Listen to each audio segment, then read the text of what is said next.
I remember feeling myself start getting shaky.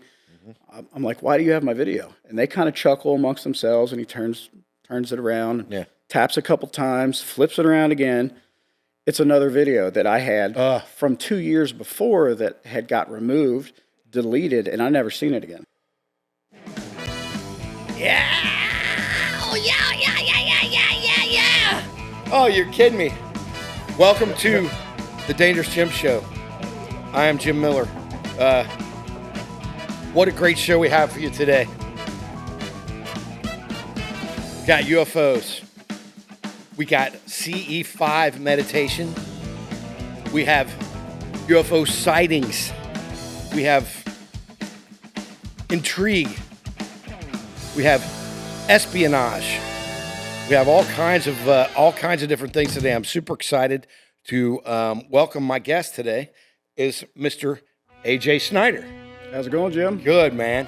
Now, AJ has written a book, and let's talk about it for a second. Full disclosure, AJ's a buddy of mine. His dad's a friend of mine, and I've known AJ for quite some time. We're here in Cincinnati, Ohio, and when I heard this story, I was completely intrigued by the story, and I got an advanced copy of AJ's book. Why don't you put that up there, Zeke? The book is called Intermundane. AJ Snyder, Intermundane. You can see there's the front and the back.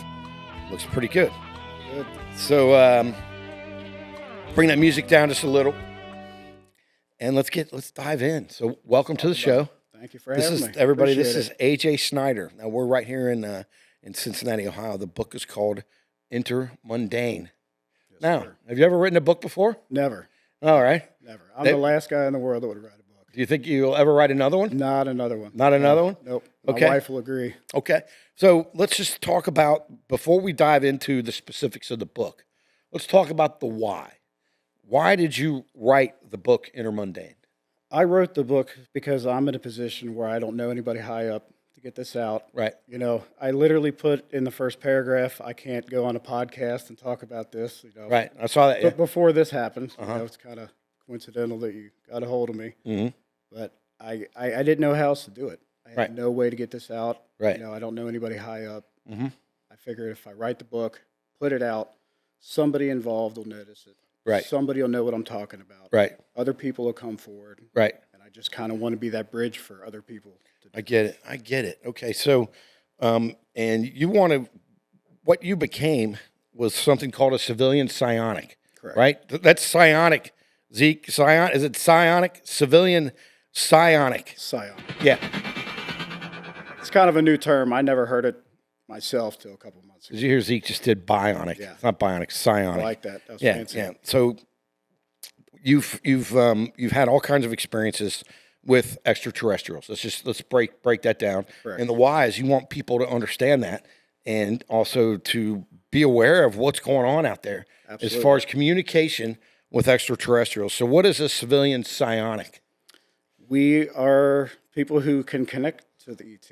Right. You connect with them, right? Yes. And that is done through meditation. Correct. You connect through consciousness. Right, through consciousness. Now can you give me a rundown of CE1 through CE5?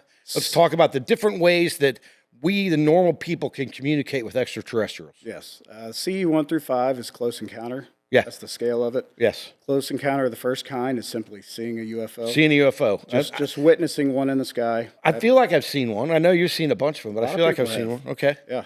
Close encounter the second time is there being physical evidence that a craft was in the area, whether it be dead brush, you know, things growing different in different areas, but physical evidence that something was there in the spot. Got it.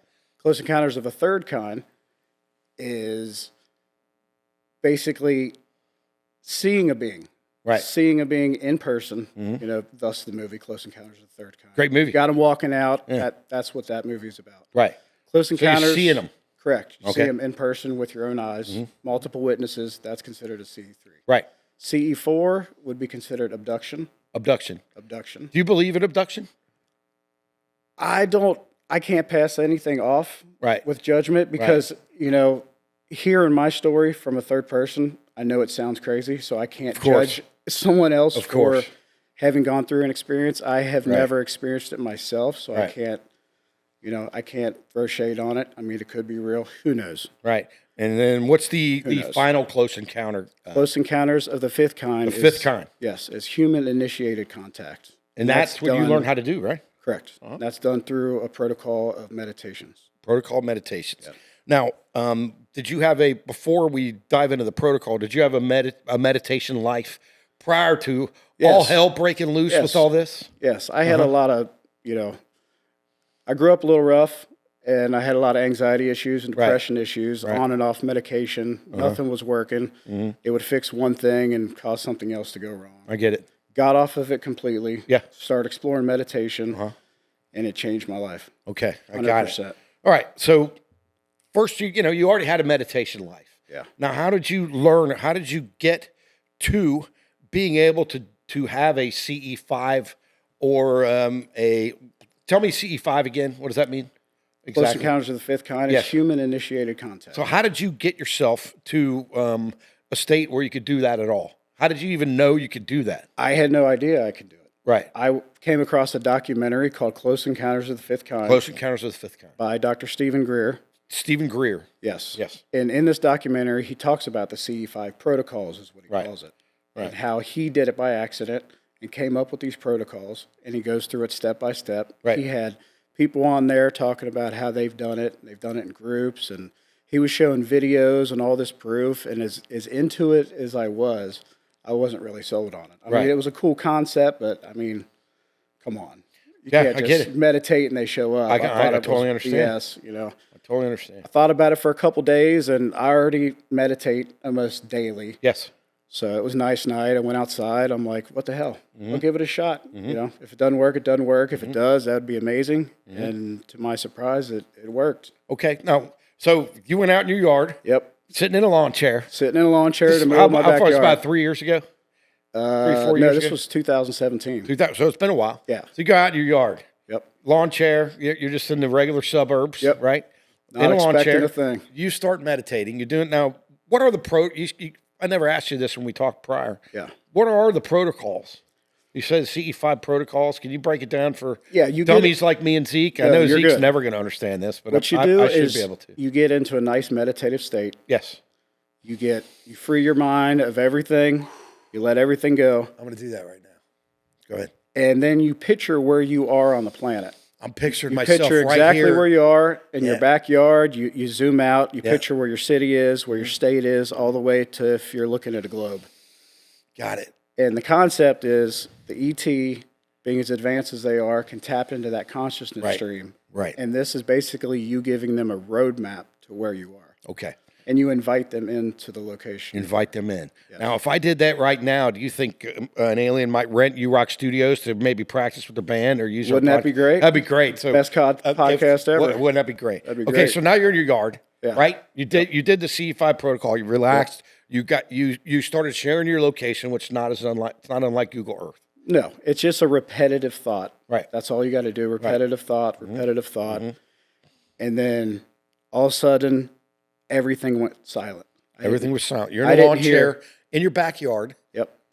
Everything went completely silent. Just like this. No crickets, no birds, no nothing. Total serene. I mean, I've never felt this level of calm in my life. Right. It was kind of overwhelming, to be honest. And then what? And I was happy about that. I was satisfied with that. Just being calm and serene. That's a real challenge for someone with anxiety issues. It's an extreme challenge. Hell yeah. I was very happy. That's right. And then what? I look up. Look up. And right above me is 5 lights in a circle. 5 lights in a circle. Yep. And the hillbilly in my blood, my first thought was that looks like lug nuts on a tire rim. Because that's exactly how they were. Okay. And then how far are we talking? Like by the roof or way up there or how close? Probably about 100 yards or less. 100 yards? Directly above me. And you were just sitting there and you just glanced up. 5 lights. Right. Right behind the lights, you could see the dark silhouette. Right. I could tell it was a perfect circle. And I couldn't move. I'm not saying they tractor beam me and I couldn't move, none, woo-woo stuff like that. Right. It was a full mental shock. Right. I couldn't move. I couldn't understand what I was looking at. My brain, it was like somebody hit the reset button. I was trying to process what I was looking at. It lasted for almost a minute, and then this thing booked it. It went straight up. Right? Straight up. right? No angle, no right. no slow acceleration. It went straight up. Right. Not a sound, not a feeling, Right. not a gust of wind, nothing. Yeah, and so later, once we get down your story a little bit, if you're watching out there in TV land or hopefully listening on your headphones and doing something constructive like jogging, we're going to show you some videos, right? We're going to show you some videos. Yep. But let's keep on going. So so you saw this, right? Yes. You knew you had, now all of a sudden you knew you had a gift, right? And this goes back a long way. Not a gift, but I was extremely lucky to see it. Okay. That's what I felt like. Right. I didn't know. You didn't realize that. I didn't realize that, what I did was repeatable. Right. And so you went on with your life. Yep. Did you? And I'm sure you told everybody. Holy shit! I tried to. I talked to my wife. She looked at me like I had 3 heads. I talked to my dad. He's like, yeah, that's a cool story, but whatever. Right. And it became very apparent very fast if I was to pursue this anymore, it was going to have to be on my own. Okay. And so once that happened, you started pursuing it. What did you do next? I tried to repeat it. I would try it for a couple weeks. Nothing would happen. I start getting discouraged. All of a sudden, it started happening. It started happening on a regular basis, and I was able to do it. Right. And I couldn't exactly figure out why it was working. Right. But I knew what I was doing was working. Right. And I'd start kind of on my own doing research into the consciousness field. Right. And meditation as much as I could. Of course. I wanted to figure this out. Go back to the same spot every time in your yard, in your chair? Right. No, different spots. Different spots. Different spots. Now, you did get repeated sightings over this time using the CE5 Close Encounters with the Mind protocol, right? Right. Right. Yeah. So it was working for you. Yeah. And did anyone else ever see it when you were doing it? Were you by yourself, or how did that work? I would take pictures here and there and show my wife. Right.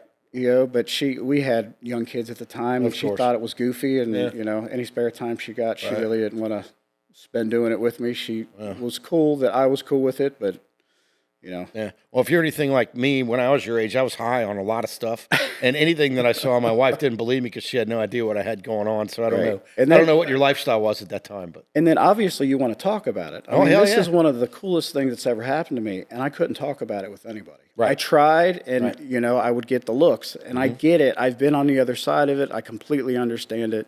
If you don't believe it, you don't believe it.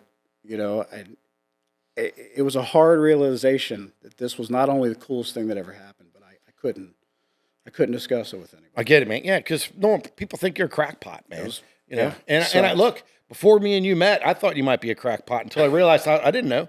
Until I realized how sincere you are. I mean, there's no way, as sincere as you are, that you made this up. Healthy skepticism is wanted in this area. And there's a lot out there. I want to believe. 90% of the things you hear is total BS. All right, so throughout, you're doing these CE5s, and then sometime around, sometime between 2017 and 2021, 22, we're doing this. You're getting repeated sightings. You're taking pictures, and you decide you're going to take some mushrooms to see if you can enhance this CE5 experience. Is that correct? Yeah. Well, we did a big move. Yes. A family moved to a whole different town, whole different school district for our kids. And somewhere along the line, I don't know what happened. I don't know if mentally I was off track or what, but for a good 3 or 4 months, I would attempt it. Nothing would happen. Couldn't get it going. Couldn't get it going. Right. And it was upsetting because, it was like my little secret superpower. I mean, it was cool. It was like, I totally it really upset me. And the more I researched it and looked into it, it was obvious the psychedelic route was the next step in the process. Right.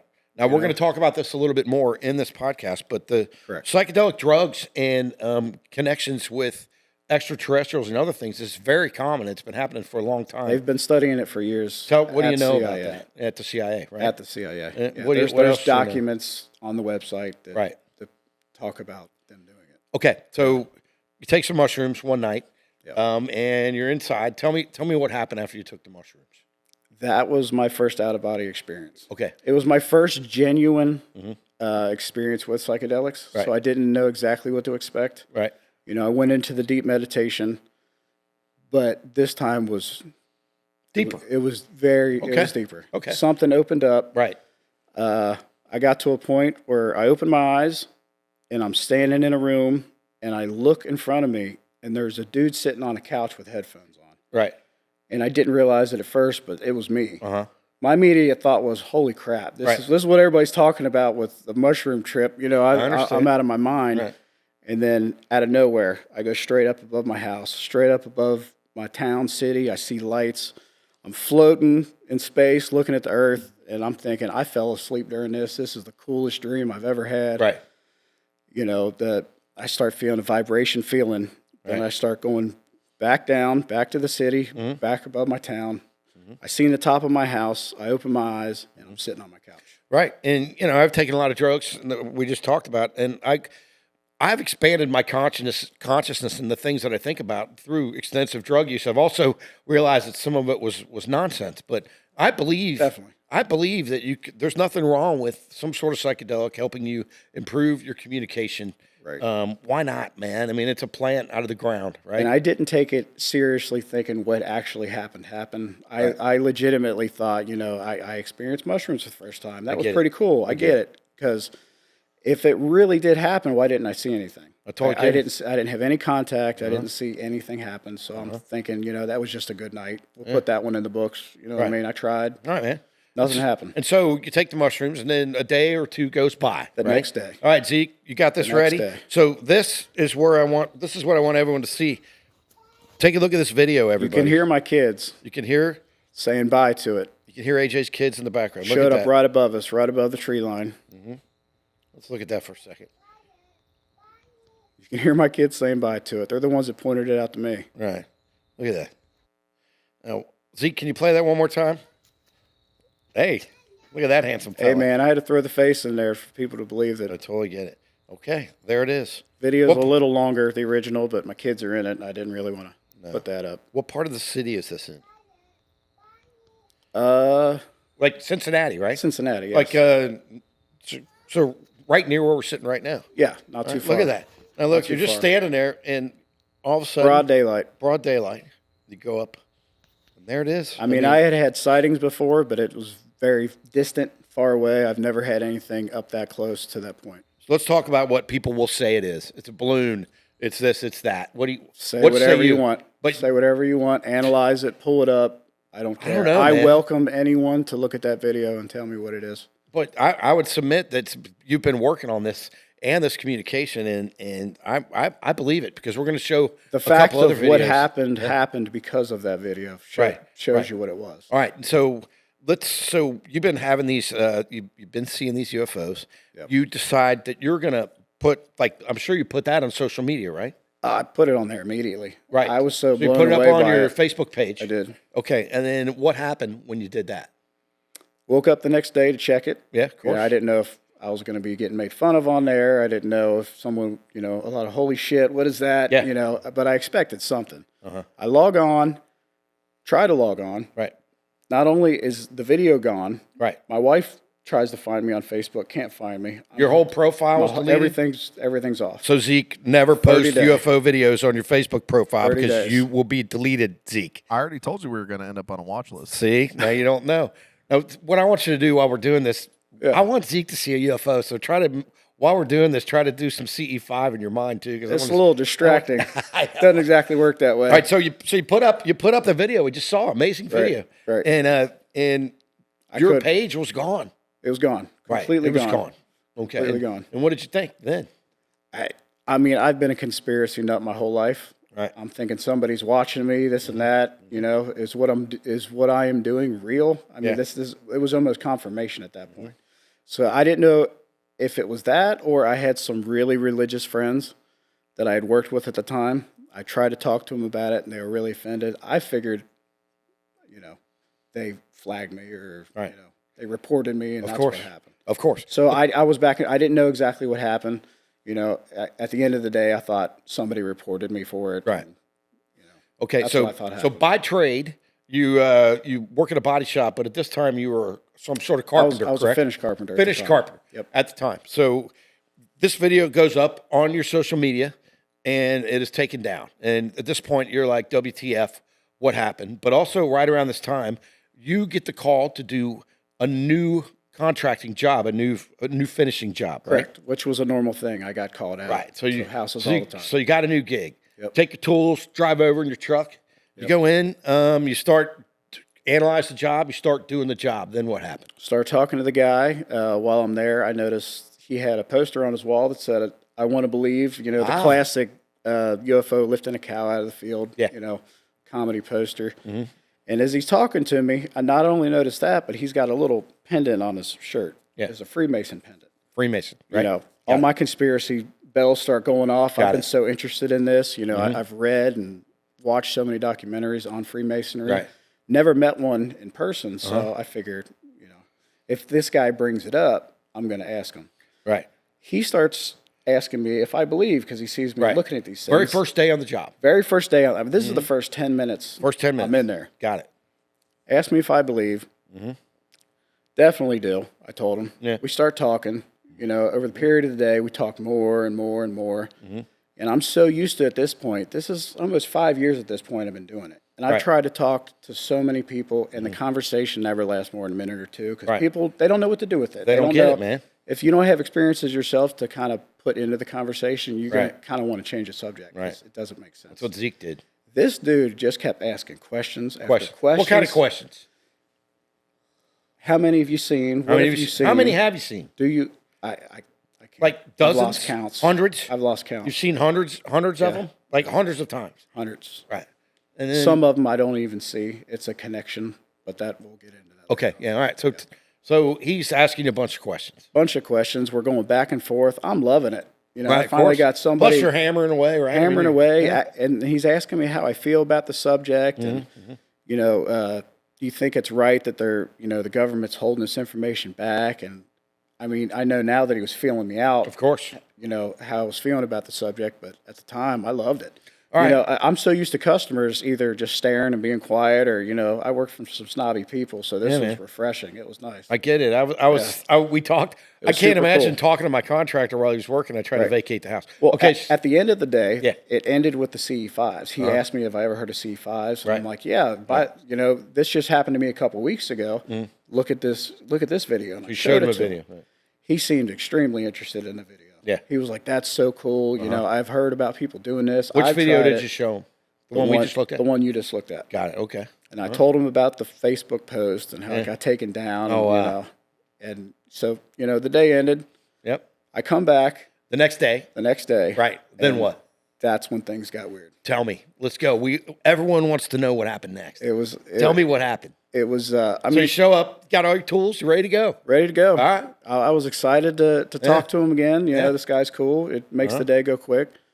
So he answers the door. You know, he's smiling ear to ear. Of course. Happy to see me. Yeah. I go walking in his house. I round the corner to his kitchen. Before I get in there, I can hear something going on in the kitchen, but I don't, you know, usually people are making breakfast, moving stuff by the time we get there. Yeah. There's a dude up on the ladder doing the crown molding. Doing your job. Doing my job, and I look around, and a couple other things I was there to do was already done. Okay. That's odd. It is. Yeah. I didn't know what to do with it. He comes in behind me, puts his hand on his shoulder. He's like, we need to go have a talk. Right. I'm thinking, oh, shit, he doesn't like my work. I'm about to get fired. Either that or he's attracted to you or something. Something. I didn't know what was going on, man. I tried that with Zeke. It didn't work. Go ahead. I wouldn't recommend it. No.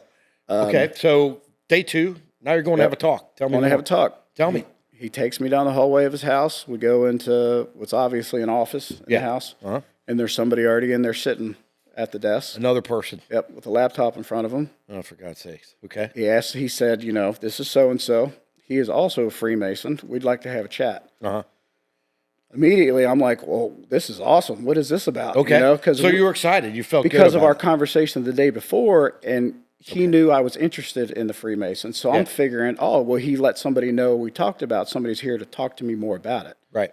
You know, I kind of motioned, you know, what's up with the dude out there doing my stuff. He was like, you know, don't worry about him. He's just helping us out, this and that. All right.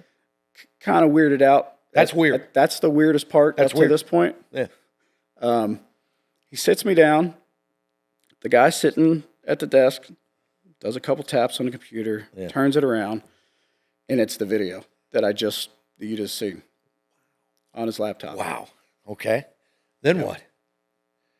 Silence. How do you think he got that? Silence. How did he get it? Deafening silence. Deafening silence. I didn't know what to say. Right. You know, I remember feeling myself start getting shaky. I'm like, why do you have my video? And they kind of chuckle amongst themselves, and he turns it around, taps a couple times, flips it around again.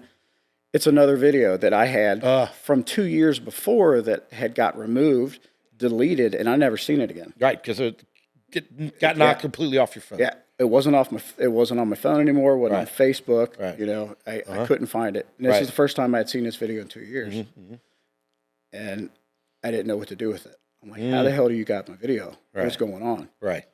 And you know, they're still smiling at each other. Of course. You know, like an inside joke. Of course. And he pretty much said, would you be interested to know that there's other people who can do this? Ah.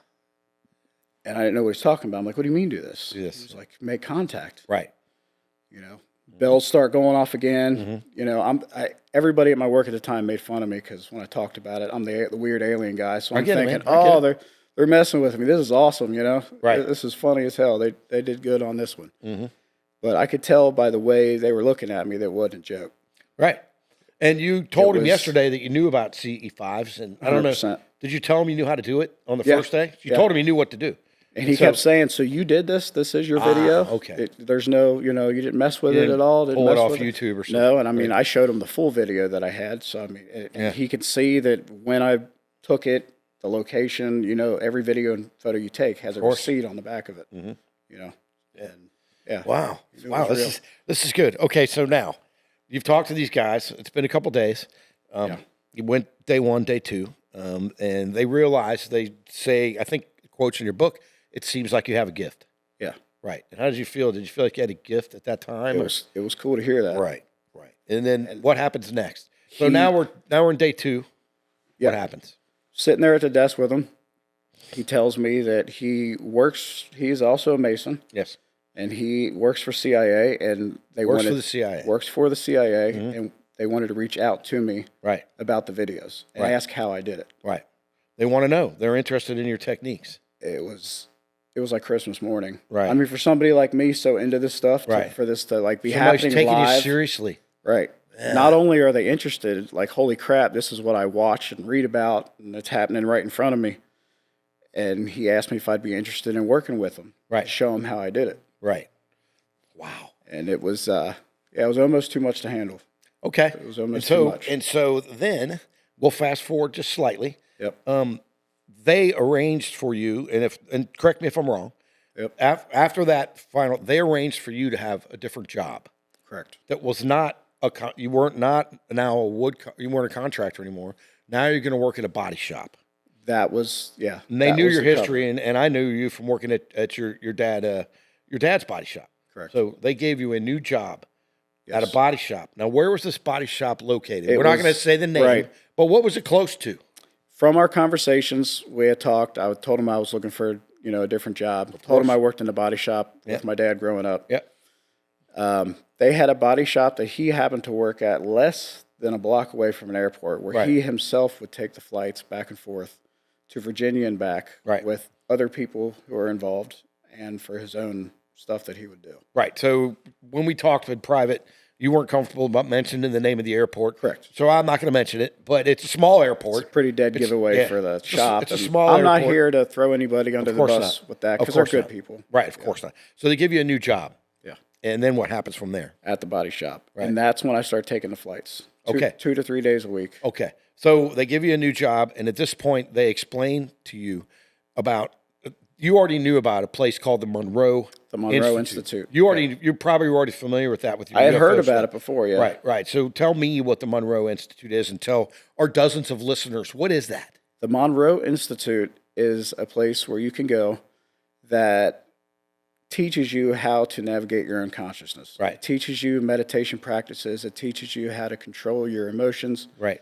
It teaches you how to, you know, calm yourself, calm others, get into the state of mind to do what you got to do. Right. And explore your consciousness in a safe place. Right. With people who are actually legitimately knowing what they're doing. Got it. The Monroe Institute was part of the Gateway Project. Gateway Project. That started in the late 60s by the CIA. And if anybody is thinking I am talking about goofy stuff, go on the CIA website now. What is it? CIA.gov? CIA.gov Go right on, now. Zeke, get on CIA.gov and start researching this. Stand by. Type in Gateway Process and watch what comes up. Type in Gateway Process so you can see what comes up.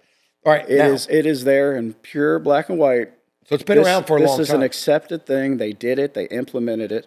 When it became non-classified, the studies continue at a place called Monroe Institute. Monroe Institute. Started by Bob Monroe. Bob Monroe. Now, this can be Now, Googled, and you can find it. If anyone's out there, go ahead and anybody, look at it. yeah, you can Google Monroe Institute. It's open to the public. You can go. You can do part-time stuff doing. You can go and live there for a week or two and kind of have a sabbatical there. And of course, man. Chill out, learn how to do stuff. Rewire your brain. I happen to know this because I'm a professional musician and also I'm a professional podcaster. By the way, this is the Dangerous Gym Show, and this is my guest, AJ Snyder, who wrote the book Intermundane. Now, break this down for me. When you're at the Monroe Institute, you're working on training your right side of your brain, right? Now, there's a lot of people out here that, I don't know, God knows the level of people that are watching. I'm just joking. Now, break down the right brain versus the left brain, because I know Zeke is left brain completely. Right. Go ahead. The two hemispheres of your brain, the right side of your brain, the left side of your brain. The left side is more logical thinking. Figure stuff out. It's actually the more powerful side of your brain, because that's what we need to survive. Of course. For millions of years, that's what we've used. You can't be daydreaming and walk off a cliff. Correct. Right. The right side of the brain is more kind of artistic and, the imaginative, stuff like that. And what they would use at the Monroe Institute was called hemisync technology. Hemisync. And this is binaural beats. And by binaural beats, I mean, if someone would put 100 hertz in one ear, 104 hertz in the other ear. Zeke, give me some of those beats. You can't hear it naturally. You can't hear the difference. Okay, now, can you hear that? I can. Is this it? It's a watered down version of it, but it's it. So, I can feel it in there. That's definitely it. All right, so when you're training your right brain, if anyone out there wants to train your right brain and learn about CE5 meditation and communicate with extraterrestrials, you would start with, this is obviously... It's just throwing me off. I wasn't expecting it. Yeah, it's pretty cool. So let's try it. Keep it going, Zeke. Just try it for a second. Man, we've been doing a lot of talking. Doing good things. I'm in the right brain. I'm picturing you Rock 2 Studios right now. Picture with me. I'm picturing it. And what this is actually doing, if you have 100 hertz in one side of your brain, 104 hertz in the other, you can't hear the difference naturally. Right. But what your brain's going to try to do is take those two different frequencies and try to balance it out. This confuses your left side of the brain to relax a little more and let your right side of the brain take over. Right. In doing this, you can get to that next conscious state during a meditation. Yeah. I feel like I can almost do it. Now, let's fade that down. I can... It's relaxing. Now, explain... This is something that I found super interesting when me and you were talking. Yeah. Explain your radio analogy. So now I'm in CE5. I'm getting there, man. I almost feel like that I'm communicating with something, but break down for our dozens of listeners and watchers what... Everything works off frequency. Frequency, right. And if you look at consciousness, it is in itself a type of frequency. Yeah. And you have to learn how to tap into certain frequencies and certain levels of consciousness in your brain to be able to remote view or to be able to make contact. And that's what you were doing at the Monroe Institute, right? You were streamlining that so you can tap in. You're practicing it's all out there. All you have to do is learn how to tap in. Right. And the best example I have for this is it's something people do every single day. You get in your car, you want to hear a radio station, you hit that button on the radio station, your favorite station pops up. Right. It didn't just magically pop up when you hit that button. That's right. That frequency is out in the ether all day long, just waiting for you to hit that right button to tap into that frequency. Right. And that's exactly how this works. Right. There's many different frequencies and there's many different depths of consciousness all around us, and you just have to learn how to tap into it. I love it. So it's almost like, remember you explained to me when you're... It's a dial. You just got to find where that sweet spot is. Then you find it. So you're in between, and then you're trying to just find it in your head. So you do your right brain training. Yep. You're down here at the Monroe Institute. You're flying back and forth, right? Yeah. And tell us about the cover story that you had during the time you were going all the way to the Monroe. Now, the Monroe Institute's is that Virginia? It's in Faber, Virginia. Faber, Virginia. Some say Virginia, some say Virginia. Now, it was in Faber. Faber, Virginia. Gotcha. All right. It's got to be funny a little bit, too. It's a beautiful place, man. It looks like a postcard. And so let's talk about, like, when someone, your family doesn't know about this. Let's talk about the secret, secretive nature of this. All your old lady knows, all your old lady and the rest of your family knows you got a job at a body shop. Your dad, Tony Schneider, he's super proud of you. You got your chops working in a body shop, so people think you have a new job. Yep. Tell us about the location on your phone.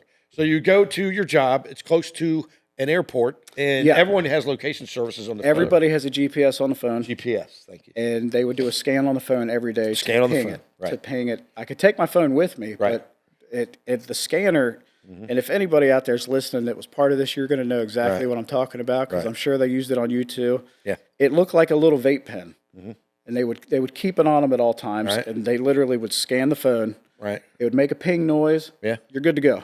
Zeke, are you vaping in there, or are you scanning? What are you doing with that pen? Are you Scanning. You're scanning. There you go. I thought he was vaping the whole time, and he's not. But all right, so your phone is showing your location at work. Yeah, even though phone you're would on a show plane. that I'm there all day, even when I'd make make phone calls to my wife, because I would call her regularly on lunch break. And she would almost expect it. So when I would take my break there, I would have to call her on lunch break. I get it. So I get it. Nothing weird. Okay, so you're down there training your right brain. You're doing the binaural beats. What do you call them? I call them binaural beats. I might be saying it wrong. It's the same thing, but there they call it hemisync. I'm just used to hearing it, Okay, so you go down for your very first day at the Monroe Institute, right? Very first day. Very first trip. Very first trip. Yeah. So it's a couple. Yeah, it's a day first days. trip wasn't actually to Monroe. Right. But they were trying to, see how it would work out time wise. Got it. Right. Got it. And then you're coming back. You're coming back on the plane. Yeah. And the people what are we going to call it? Bill and Nick. We'll call them Bill and Nick. Well, the people that were the people that were handling you and getting you from Cincinnati to the Monroe Institute and back. They hand you an envelope when you're going back on the plane after your first trip. They wanted to test my remote viewing. They want to test your remote viewing. So tell us what happened. Here you go. Here's an envelope. Go ahead, take it. Here's your envelope. All right. Go ahead. What happens next? They close all the windows on a plane, let me get into meditation. They told me I'm supposed to put intent on this envelope to see what it is. Right. So I get into, I've never done, this is my first, this is before, before I was actually at Monroe. So I had never attempted, I've heard about it obviously, but I'd never attempted it myself. Mm-hmm. So I go into meditation, I'm thinking about the envelope. About 20 minutes later, I start getting these little fragments here and there. I mean, the best way I can describe it is Joe McMonagle.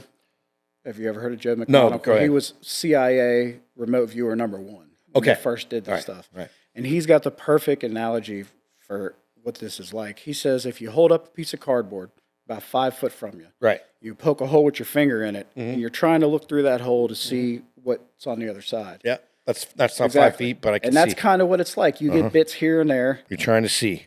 But I didn't know exactly what I was looking for. Right. I was just... You're trying to keep your mind, trying to keep the right brain open, man. And I'm sitting here thinking one thing's going to pop up, one individual thing, and I keep seeing different things. I start seeing a pyramid. Right.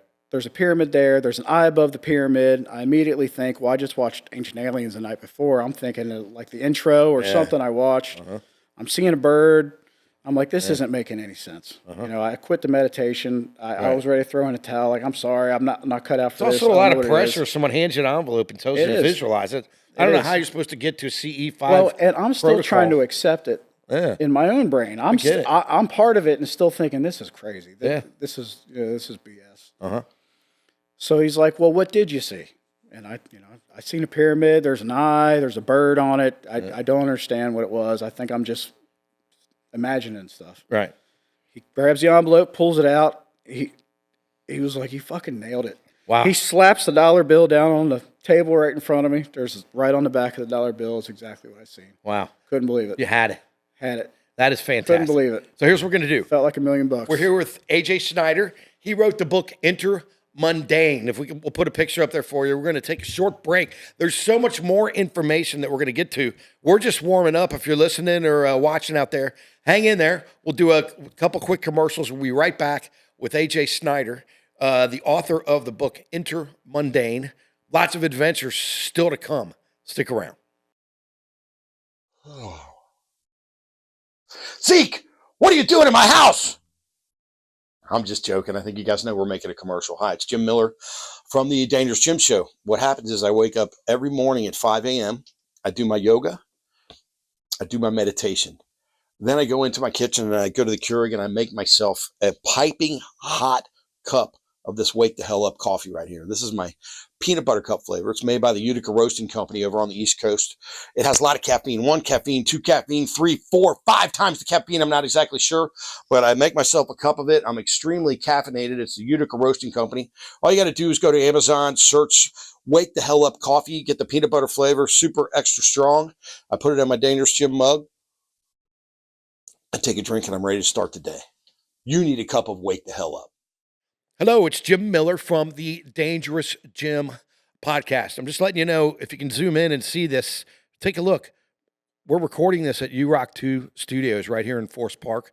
We sponsor stuff. Look, we sponsored a baseball team last year. We need you to sponsor the show. If you want to be a sponsor of the show, the Queen City Outlaws sponsored the show by giving me a T-shirt. If you want to be a sponsor of the show, give me a T-shirt. I wear an extra large. Zeke in the booth wears a large or an extra large. We can put up a banner. We can run a commercial for you in the breaks, but we do need sponsors. We'd love to have you. If you want to be a sponsor, you can send an email to askdangerousjim@gmail.com, or hell, just give me a call. If you're watching this, you probably know me. We'd love to have you as a sponsor for the Dangerous Jim show. Thank you. Hey, this is from this album. It's from the Dangerous Jim and the Slims album, Calamity and Serenity Volume 1. You can go to dangerousjimandtheslims.com to purchase this. There's no singing on this. Go buy it now. If you want to hear it, it says, "You're like a picture that I hang on the wall from the pages of a magazine." Loving like it. that, right? Welcome back. What an exciting day. We are here with AJ Snyder, the author of the book Intermundane. Intermundane. Now, where we left off, you had a lot of CE5 sightings. You did all kinds of things, and you ended up at the Monroe Institute in Virginia training your mind. That's where we left off at before the break. You were training your mind. Your right brain is trained like no other right brain has ever been trained before. Yep. Here you come. You come back from the Monroe Institute, back to the two Freemason guys that we know. We'll call them Bill and Nick. and Bill and Nick. Yep. You come back to them, and then what happens? After you're trained, now you're ready, man. You're back from training camp. You're ready to do something. What happens? I didn't exactly know what that meant. Right. For as far as what was going to happen, I was kind of given a brief, explanation of what it was leading to, but I didn't really have the full picture. Got it. Until it was finally over. Okay, so what happened? You come back. You come back. You're extra muscular. Ready to go. Look, my brain, you can't tell, but I'm super smart right now on my right brain. That's what you tell them, and then they say, all right, here's what we're going to do next. Yep. Now it's time for you to get to work. So they arrange for you to go back to Washington to fulfill your real work, correct? Yep. I showed up for what was the flight day. What was the first day of what I was supposed to be doing. Didn't know where I was going till that morning. Right. So you showed up at work, and then you went to the plane. Went to the plane, and he said, today we're going to the Pentagon. Pentagon. That's in Washington, yes. Got a suit and pants and shoes on the plane. You put a suit and tie on? Yeah. Wow, okay. There was always a spare set of clothes on the plane. I wasn't allowed to take my home clothes there, anything I wore there or back. Did not know that. All right. Yeah. Interesting. That's an interesting thing. Yep. All right, so now you're on the plane. You're trained. You're ready to go. You're getting ready to do something. I'm obviously for the so government. excited going to the find Pentagon. out. Right. Yeah. Going to Pentagon is like a Disneyland trip for me. I've always wanted to see it. Always wanted to go. So now you're on a private plane. Just that's fun, right? Yeah, I've never it's been kinda on one, but I mean, that sounds like a blast. So you get down there. You get to Washington. Yes. Get off the plane. Then what? Worst traffic I've ever experienced in my Worst life. traffic, Didn't of know course. that about the place. Right. Thousands of people Right. working in the same place. So you get into some sort of there. black government car, right? Yeah, it was SUVs. Oh, yeah. Those black ones. Those are cool. Yep. Right. It's not just the movies. That's what they Right. really Did you do. have a mean-looking guy in the front driving? No. Everybody was really cool. right. It's not, as Jason Bourne as everybody thinks. All right. Everybody's just doing a job. All right. Okay. So you're there, you land, then you drive to the Pentagon in the bad traffic. Then what? Go to the Pentagon. We go into what is called a skiff. Skiff. No electronics in, no electronics out, no paperwork in, no paperwork out, kind of deal. Now you just explained to me. I think it's called a Faraday cage. Am I saying it right? It's its own version of a Faraday cage. The whole room itself, is lead lines, copper wires. We're high level here, so when I point down like this, the definition of Faraday cage is going to appear. Boom. Gotcha. Okay, go ahead. Gotcha. Okay, so now we're there. You're go into the skiff. Yeah. And we meet the people who are in charge of the program. Okay. Yep. And so this is a brand new program. You have no idea what it's going to be. It's an ongoing program. Yeah, it's an We ongoing were brought program. into an ongoing. Well, you don't know what it is yet. You're just going in an empty room with your clue. your strong right brain and CE5 skills, right? There's a handful of people in the room. Mm-hmm. You know, there's 12 people. 12 people. 12 people. 12 plus participants or 12 participants. I didn't know who they were. 12 people skilled in psionics. Correct. We were all brought Yes. there we all had training. You know, 2 of the people from the Monroe was actually there with me. Right. I had no idea they were Monroe. even Okay. part of it. You know, we didn't talk about it, so it was kind of cool that we were all spent the last couple months together. Right. Nobody said anything. Right. So you got some bureaucratic people, and you Correct. got 12 people that are That's when I met beyond. They have skills that most people don't have. Correct. There was a colonel and a congressman that came into the room Yeah. to brief us on what was going on All right. with the program. Right. And so they talk. Congressman talks, gives some congressman work. Then the colonel. Colonel steps colonel? forward and kind of explains what the mission is. Okay. Now, do you want me to say what the mission is, or do you want to say it? Because I took a quote right out of your book. Go ahead. The mission to find out where these things are with remote viewing using CE5 and report to us. That's the mission. Correct. Okay. So we got a team of 12. You guys are in kind of like some sort of place. You got the government people. Everyone's milling around talking. We were told that over the years they figured out that the program we're in works best if we work in groups of 12. 12 groups of 12.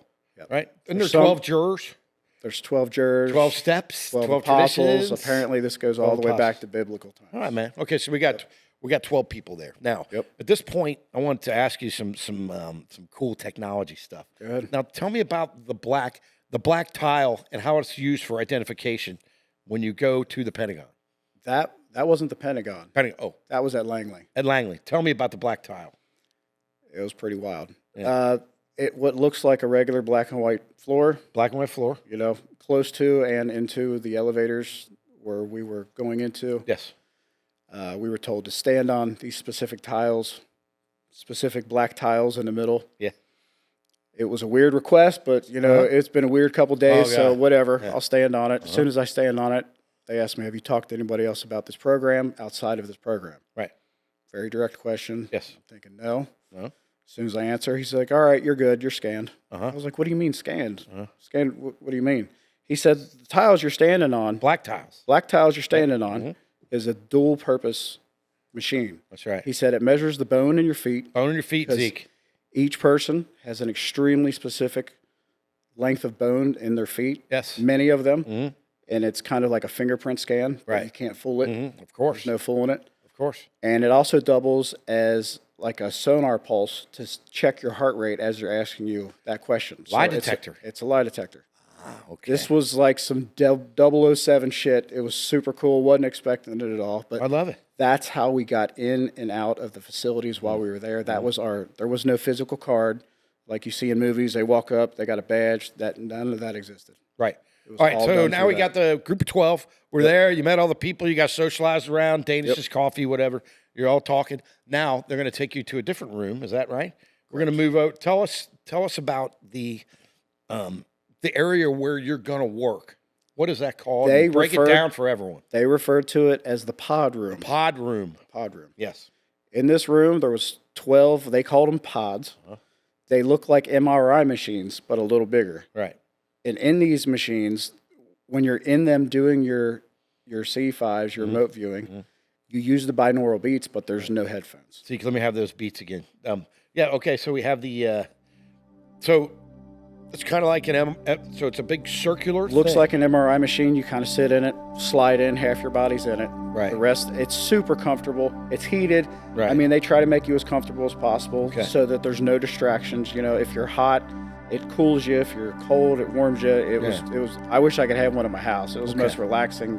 All right. Time So to they sit show you these these things. things, and I'm sure eventually they Yep. say, "Climb your ass in," right? You know, and the first Okay. time I got in, I'm thinking, I don't know how I'm going to do this without my headphones. They didn't really explain it. They kind of wanted us to do the first trial without really explaining the course. process to kind of get a natural reaction to it. Mhm. And as I'm laying in and I look side to side, there's these two portholes, one on each side, and I couldn't exactly figure out what it was at first until Yeah. it started. Right. but the binaural beats were coming out through it. And it wasn't this beautiful music that you're hearing now with the binaural beats Turn it kind down a little, Zeke. Yeah. of hidden down below. Like it's in what we're listening to now, but it's kind of buried. And is it actually a beat? Like It kind of feels like a vibration when it's happening, when it's coming and out. that's why they need high-level speakers. It is the government. It's so you're laying you in can a barely you can barely hear it, but you immediately feel relaxed. Right. You can feel the binaural beats going to work. Right. It gets the job done quick. So you got 12 people that are probably nervous as shit and confused, but also Oh, yeah. excited. Everyone climbs into pods. You're in a pod room. Everybody climbs in. Is it dark? What is it there? It's kind of reminiscent like of this? this room. Yeah, All it's right. kind of low lighting. All They right. want everybody to be nice and relaxed. So now you're just laying there, and do they probably say? Do they say something in there like, "Hey, now we need you to? Nope. We're going to do this." No. Nope. All right. Wasn't that smooth? All right. They basically told you what was going to happen before you got in. Okay. Because And what was going to happen? the first test was a synchronization test Yes. to see if we were all kind of working on the same level. Yes. And they showed us a specific region in Afghanistan. Right. They pulled up a picture, and it was kind of like a broad. It might have been a couple what we would think area code. It's like on a computer screen. Take a look. Correct. Take a look at this. At this point, you're very good at memorizing this stuff anyway. I mean, you're all over that part. Yeah. And then from there, we were told to just concentrate on that area, nothing specific, just whatever comes up, comes up.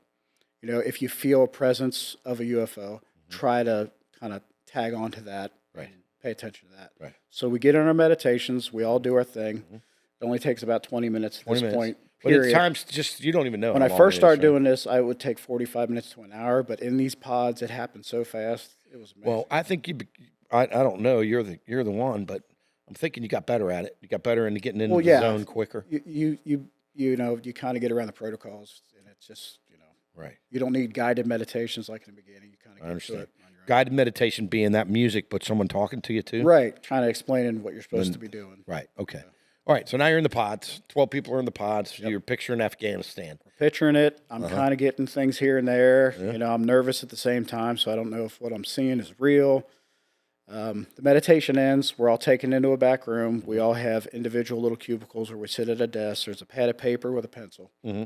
We all go in our cubicles. We're told to write down, no matter how weird it may seem, write down. Private one, right? Private, yeah. Okay.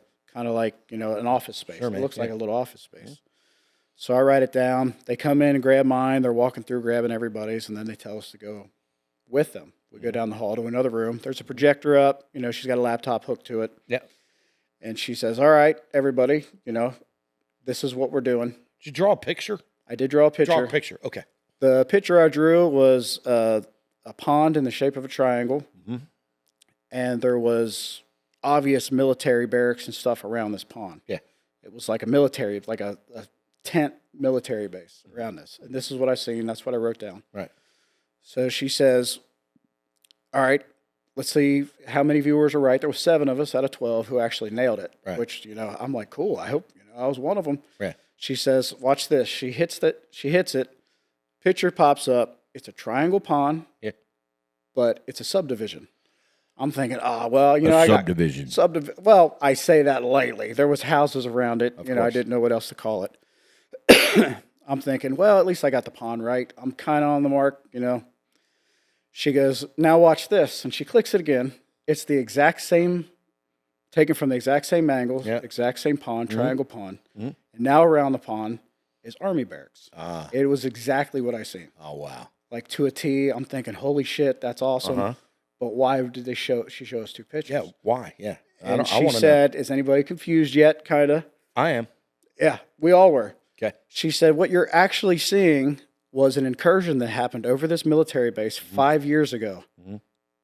And these pictures were taken on the day of the the UFO incursion. Okay. That happened over the base. What is an incursion? Incursion means they are coming into a military airspace, directly into the airspace without permission. Okay. That's what they call it. So the UFOs are coming into an area Yeah, without permission. And One in this single case- UFO. And so, all right, I'm going to try to get you to explain this, and maybe this is going to take us into quantum enhancement. Those are 2 words. Entanglement. I don't think, Quantum entanglement. Quantum entanglement. I was getting ready to say, I don't think I've ever said those 2 words together in my Hope life. you're brushed up on your quantum physics for this Hell next no. part. Hell no. But let's try to break a little bit of this down. Here's the questions that I have so far. So we got these incursions. Now, when you're were you just picturing the landscape?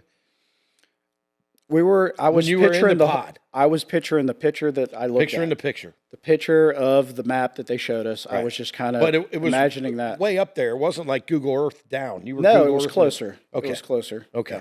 All right. And, she said that this happened 5 years ago. Right. This is what you're actually seeing. And then she clicked it again back to the one with the houses around it. She said this was taken 2 months ago. Right. She was like, our troops have left since then. This was, back when they got out of Iraq and Afghanistan and all that. This Right. was, She said since then it's a housing place. Right. But you're not seeing it now. You're seeing it when they were above it during the incursion. Okay. So let's try to break this down. These are questions that I have. No, So you're in the pod, and do you feel that you're explained to everyone? Are you looking through the eyes of a UFO at this point? It's hard to explain. Try. It's not like you're looking through the eyes of the extraterrestrials themselves. Right. The craft themselves are alive. Right. The craft The is alive. craft itself is conscious. Mhm. And you're seeing through the consciousness of the craft. And whether it be being or whatever it is, I don't fully know don't really 100%. Right. I just know where it is in proximity to what we're looking at. Got it. I know what it's observing. I know how long it's been there Right. and stuff like that. And then do you feel, let's try to talk about this a little bit more. So now we're in CE5 meditation. We're in the right brain. You're reaching out, and tell me what happens. We got brain waves going out. Do you feel that those waves are reaching an alien, and they are in turn reaching back to you and allowing you to mind No, meld? it doesn't exactly work like that. Not every.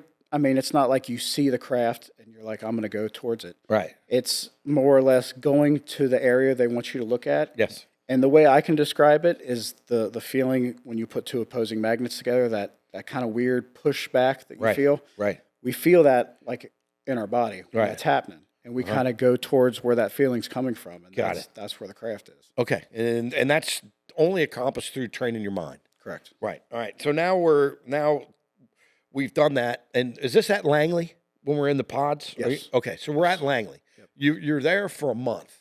You're doing this, right? They're telling you you're going back and forth from Cincinnati. Yeah. At this point, it was about Right. You're going back and forth. Yeah. And you've been there for a month.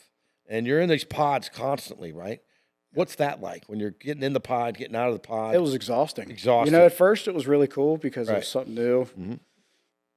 But to go into deep meditation and then be brought out and have to explain what you've seen, then go back down, Right. try to get in that Ugh. calm state of mind, Right. and then repeat.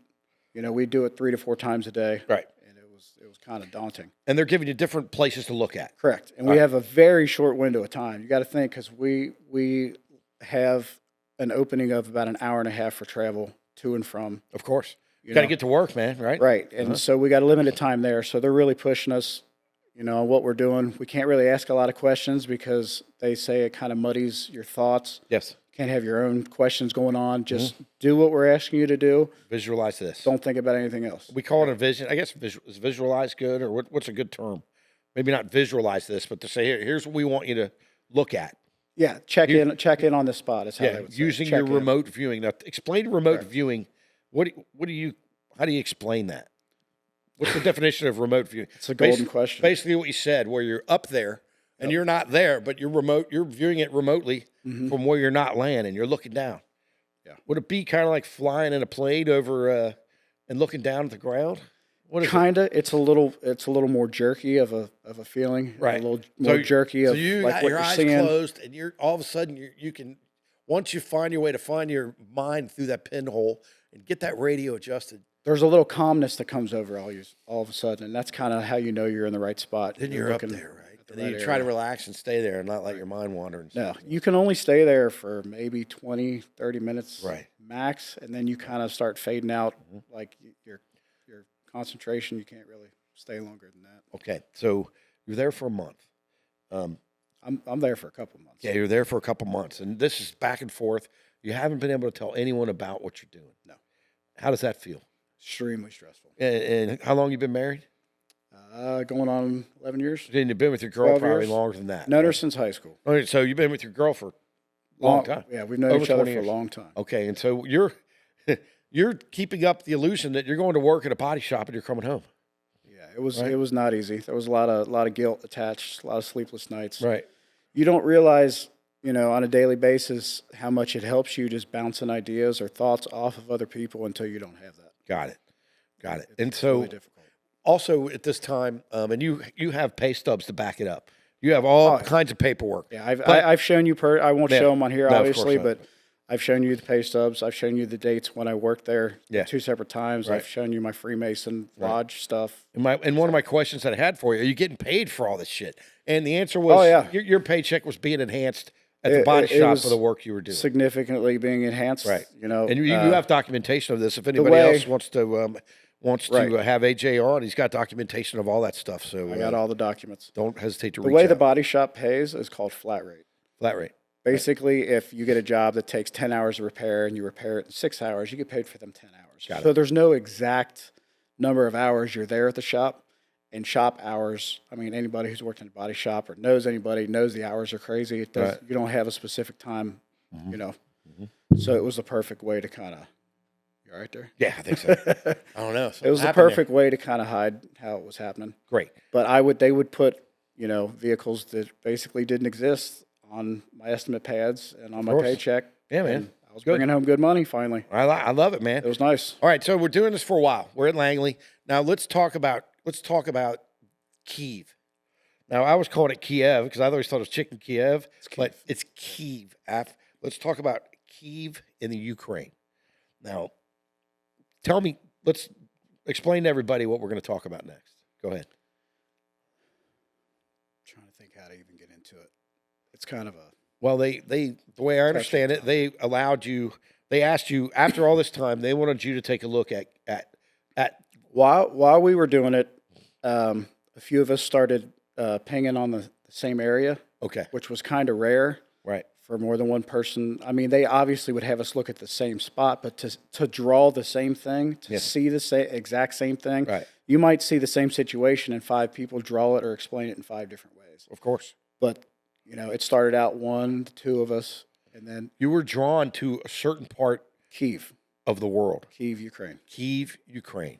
Yeah. And you guys were drawn there, right? More of us start seeing it, and then on one day, all 12 of us hit on it 3 times in a row.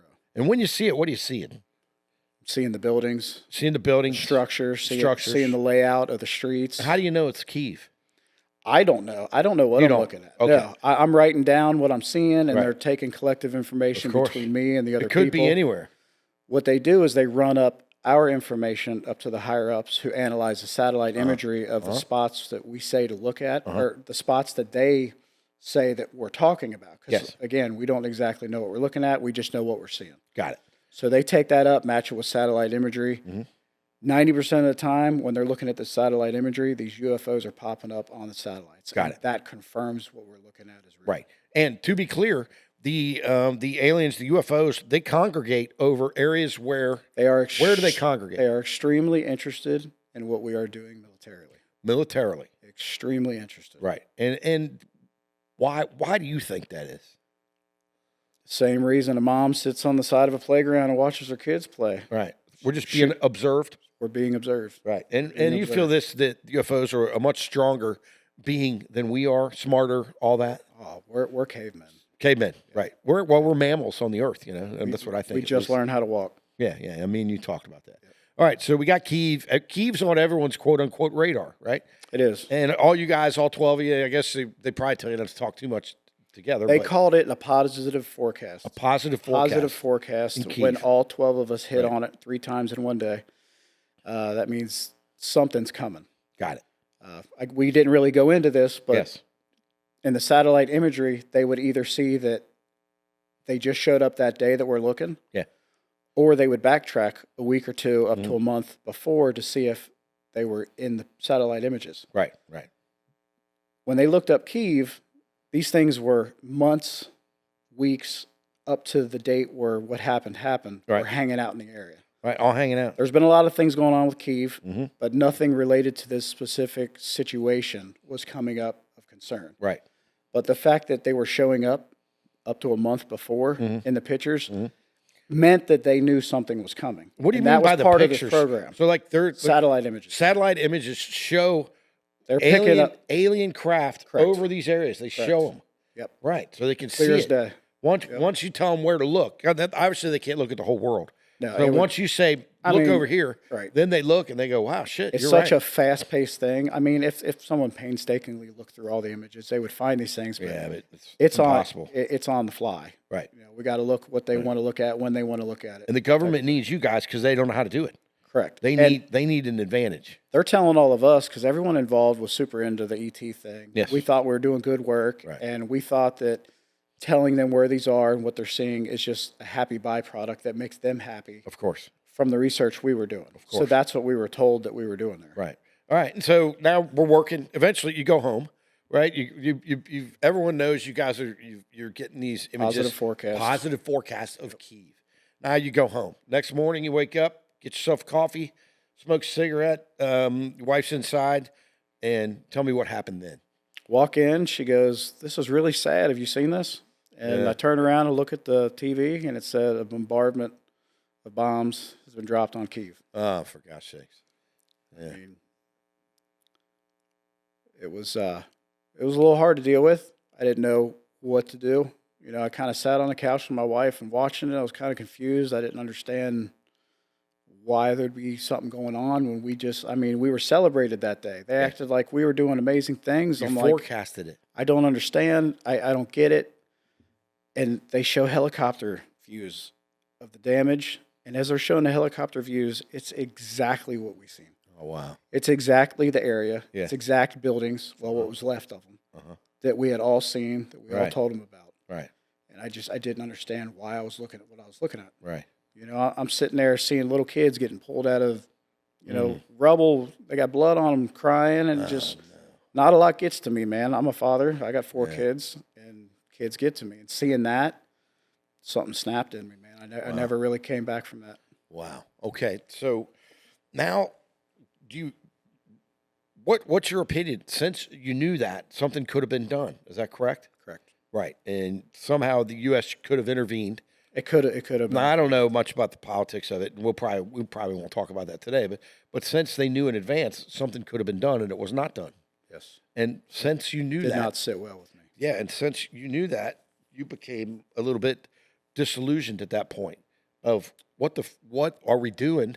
Why are we doing this if we're not going to take advantage of the information? Complete disenchantment. Right. The fun of it sucked right out of it. At Right. That point. And then so now you're at home, you're bummed out, you're going back to work. Couldn't talk to my wife while I was so upset. No, I mean, you don't have anywhere to confide in. It's very lonely. I had to leave position. the room. I couldn't even be in the room with her. Especially when you knew about something that was so horrible in advance, and you have no one to tell about it, and also you have no one. I can't to even rant ask to. about it You because don't I'm have not any- allowed to call or text anybody involved about it. Right. It's like an on-site conversation Of only. course. Yeah, and you got no one to unload your emotions on at that point. Right. All right. So eventually, it's time to go back again. Yep. You got to go back to the pods, to the pod room, the group of 12, etc. But when you go, I thought it was going to be another normal day. I was looking forward to Right. talking to everybody about it because I knew my feelings on it. And I'm Right. sure, we all share the same feelings and about what we're doing. of and course, the only reason that it was worth it is because, we were told constantly, you guys are really helping. Mm-hmm. You're doing good things. We start having doubt. They'd be like, you're doing good things. Right. Just keep doing what you're doing. right. Now, when you find that out, this is when the feeling of that you were being manipulated by the U.S. government started to come in. Is that correct? That's when it started creeping in. Right. So now you're back. This shit's gone down. Now you got to go back to work. You got to go back. Do they put you on the black tiles? Is that where the lie detector came in? It was at a different location this time. Okay. And that's So when it all came in. the 12 people, the 12 pod people, we'll call it. Sorry. The Come, tiles was an everyday thing. right. So they That's come how you back. get Everyone comes back after this has happened. Yeah. You're pissed, but you don't even know the names of the other people, so you don't know what's happened. No. You return. They give you a lie detector test. Why? I thought we were going to have a meeting with the colonel. Yeah. Because of what was going on. Everybody was upset about it. He wanted to explain it. I was told that's the reason we were going there. When I show up, he wasn't there. I was taken into a room and put through a polygraph because a couple of the members that morning when they were brought in failed their entrance polygraph. Right. And apparently I wasn't the only one upset about it. And they felt the need to talk about it. Which It was I can't too even big of be a mad burden. at them. I mean, it's Yeah. it's so much to not get off your chest. Too big of a burden to bear. It's too much. I get it, man. So you knew of a horrible impending disaster. You could tell no one. I'm not surprised that some people go, "This is bullshit." You know, they knew about this and nobody did anything. Right now, you didn't do it. You stayed with it. And let's just talk about that now. You signed many papers, but one of the things there was, if you were to talk about this and breach the trust, there was a fine and also jail time coming. Correct? Yes, fine and jail time. I didn't actually sign any physical papers. Okay. Because it was a civilian program, they didn't want anything like that involved. Okay. Everything had to do with a palm print? scanner attached to a laptop. Anything you did, that was your signature. Right. So I might not have paperwork, but somewhere. My palm signature is on 1,000 different things. And the threat of a lot of money or jail time was on the table should you start divulging this stuff, right? Correct. Now, obviously, we'll get to why you can divulge it now, but I mean, and hopefully I don't get fined. My palm has been nowhere, but let's keep moving. So some people fail the lie detector test. Now we don't have 12 people anymore. Right. Right. And it was the government's impression that 12 were needed. 12 are needed to do what we were doing. Right. For, tests. Why do you think that is? Besides the biblical 12, what other reasons? I mean, I don't know. I mean, they talked about that. I don't know if that's the exact reason why, but I mean, conspiracies on it is whatever. But basically, it's to lighten the load on each individual. You kind of spread the load out between 12 people. And 12 people together, 12 consciousnesses are better than one. Of course. And if we're all kind of aimed in the same area, it's a lot more powerful. So I want to talk about this again, but let's just talk about it a little bit now before we get back into the pod room and things of that nature. What with this communication and the knowledge and the remote viewing that you're able to do, you knew something bad was going to happen in Kyiv. What way could your C5 powers and your right brain strength and your ability to remote view, how could that be helpful? How could that be helpful to us here in America? What, as far as the Kyiv thing you're saying? No, as far as your skills. Like now that you can remote view and you can see when things are happening, how can that help? How can those powers be used for good? It sounds like so far they weren't really used for good because we knew it was going to happen and nothing got done. Majority of it was good. Okay. It wasn't And how? until this that it kind of changed direction in what we were doing. But up to this point, I mean, we were it was observe and report. Observe and report. Where are they? How many are there? How long are they hanging out? How long have they been there? What do they seem like they're interested in? Are they interacting with anything? Are they, letting themselves be seen? Are they not? Are they high up? Are they close?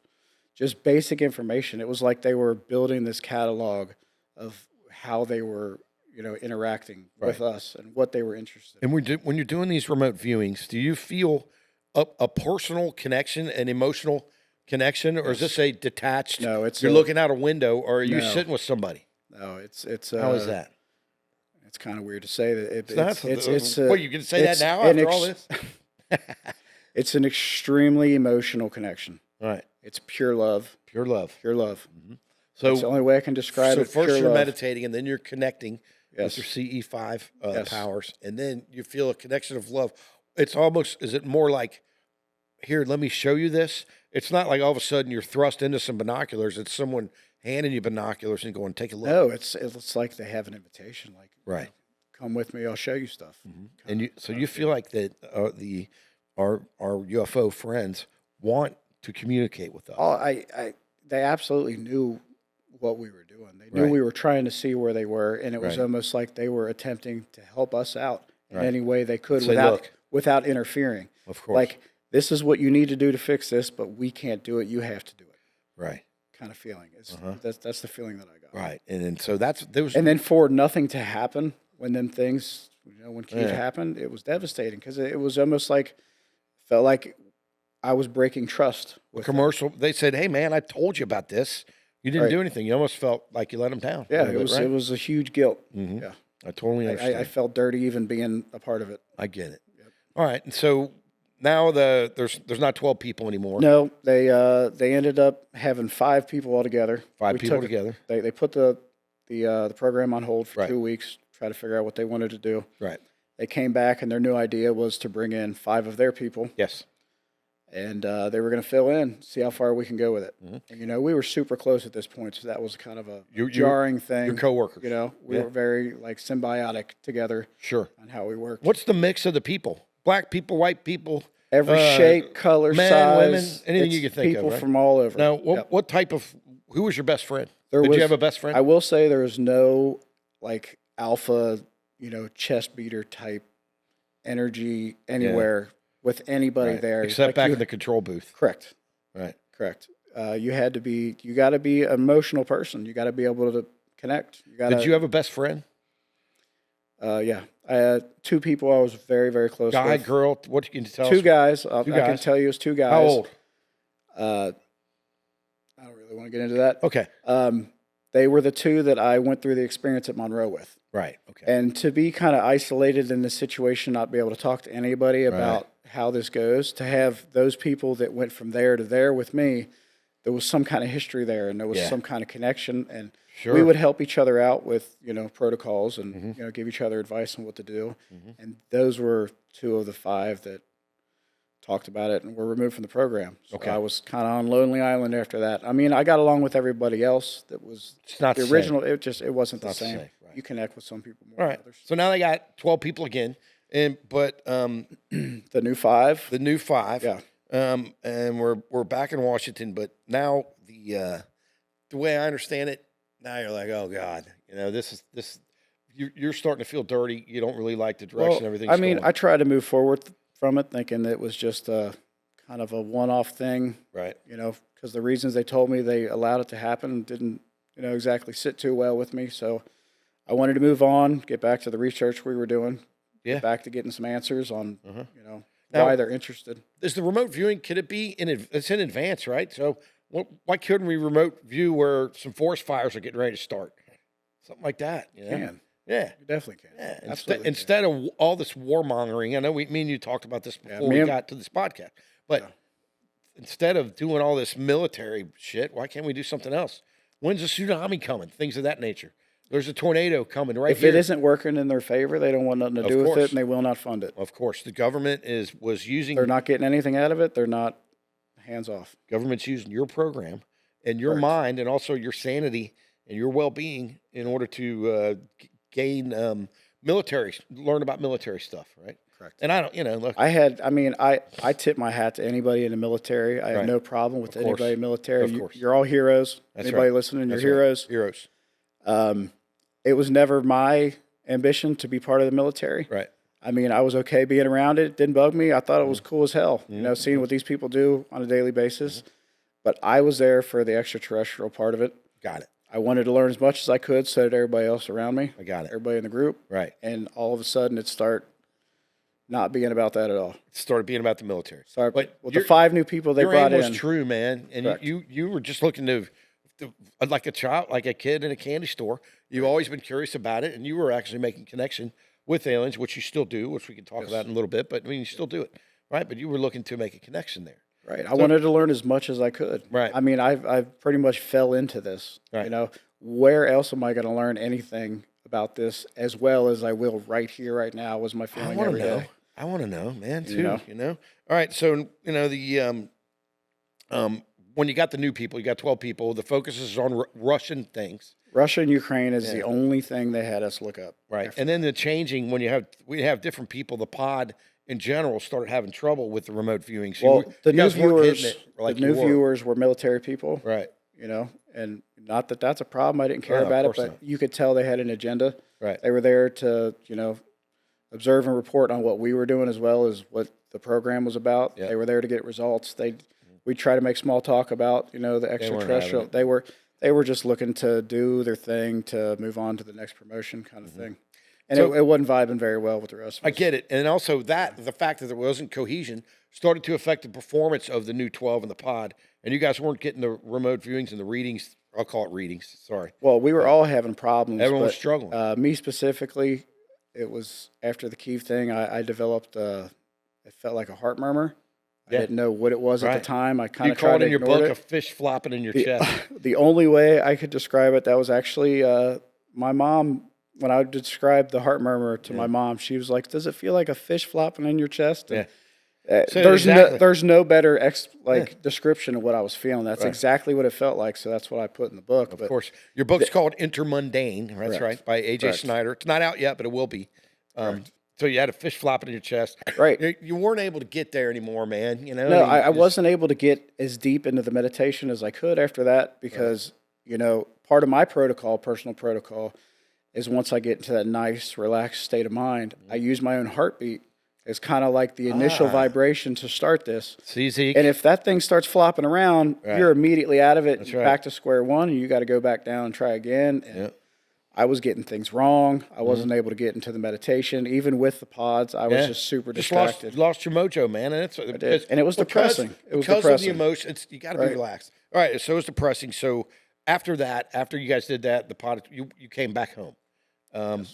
So you did that for a while, then they brought you back home. I did that for a couple months. Right. And then like that. When you got, the pod trouble was due to unrest. When you got back home, what was your state when you got back home? After going back, after Kyiv, you went back, you saw that you guys were being used as military pawns, basically. You got back home. What'd you start doing then? It kind of started a bad mental spiral with me. I get it. Drinking? Start drinking heavy, going out with friends, not being home. I get it.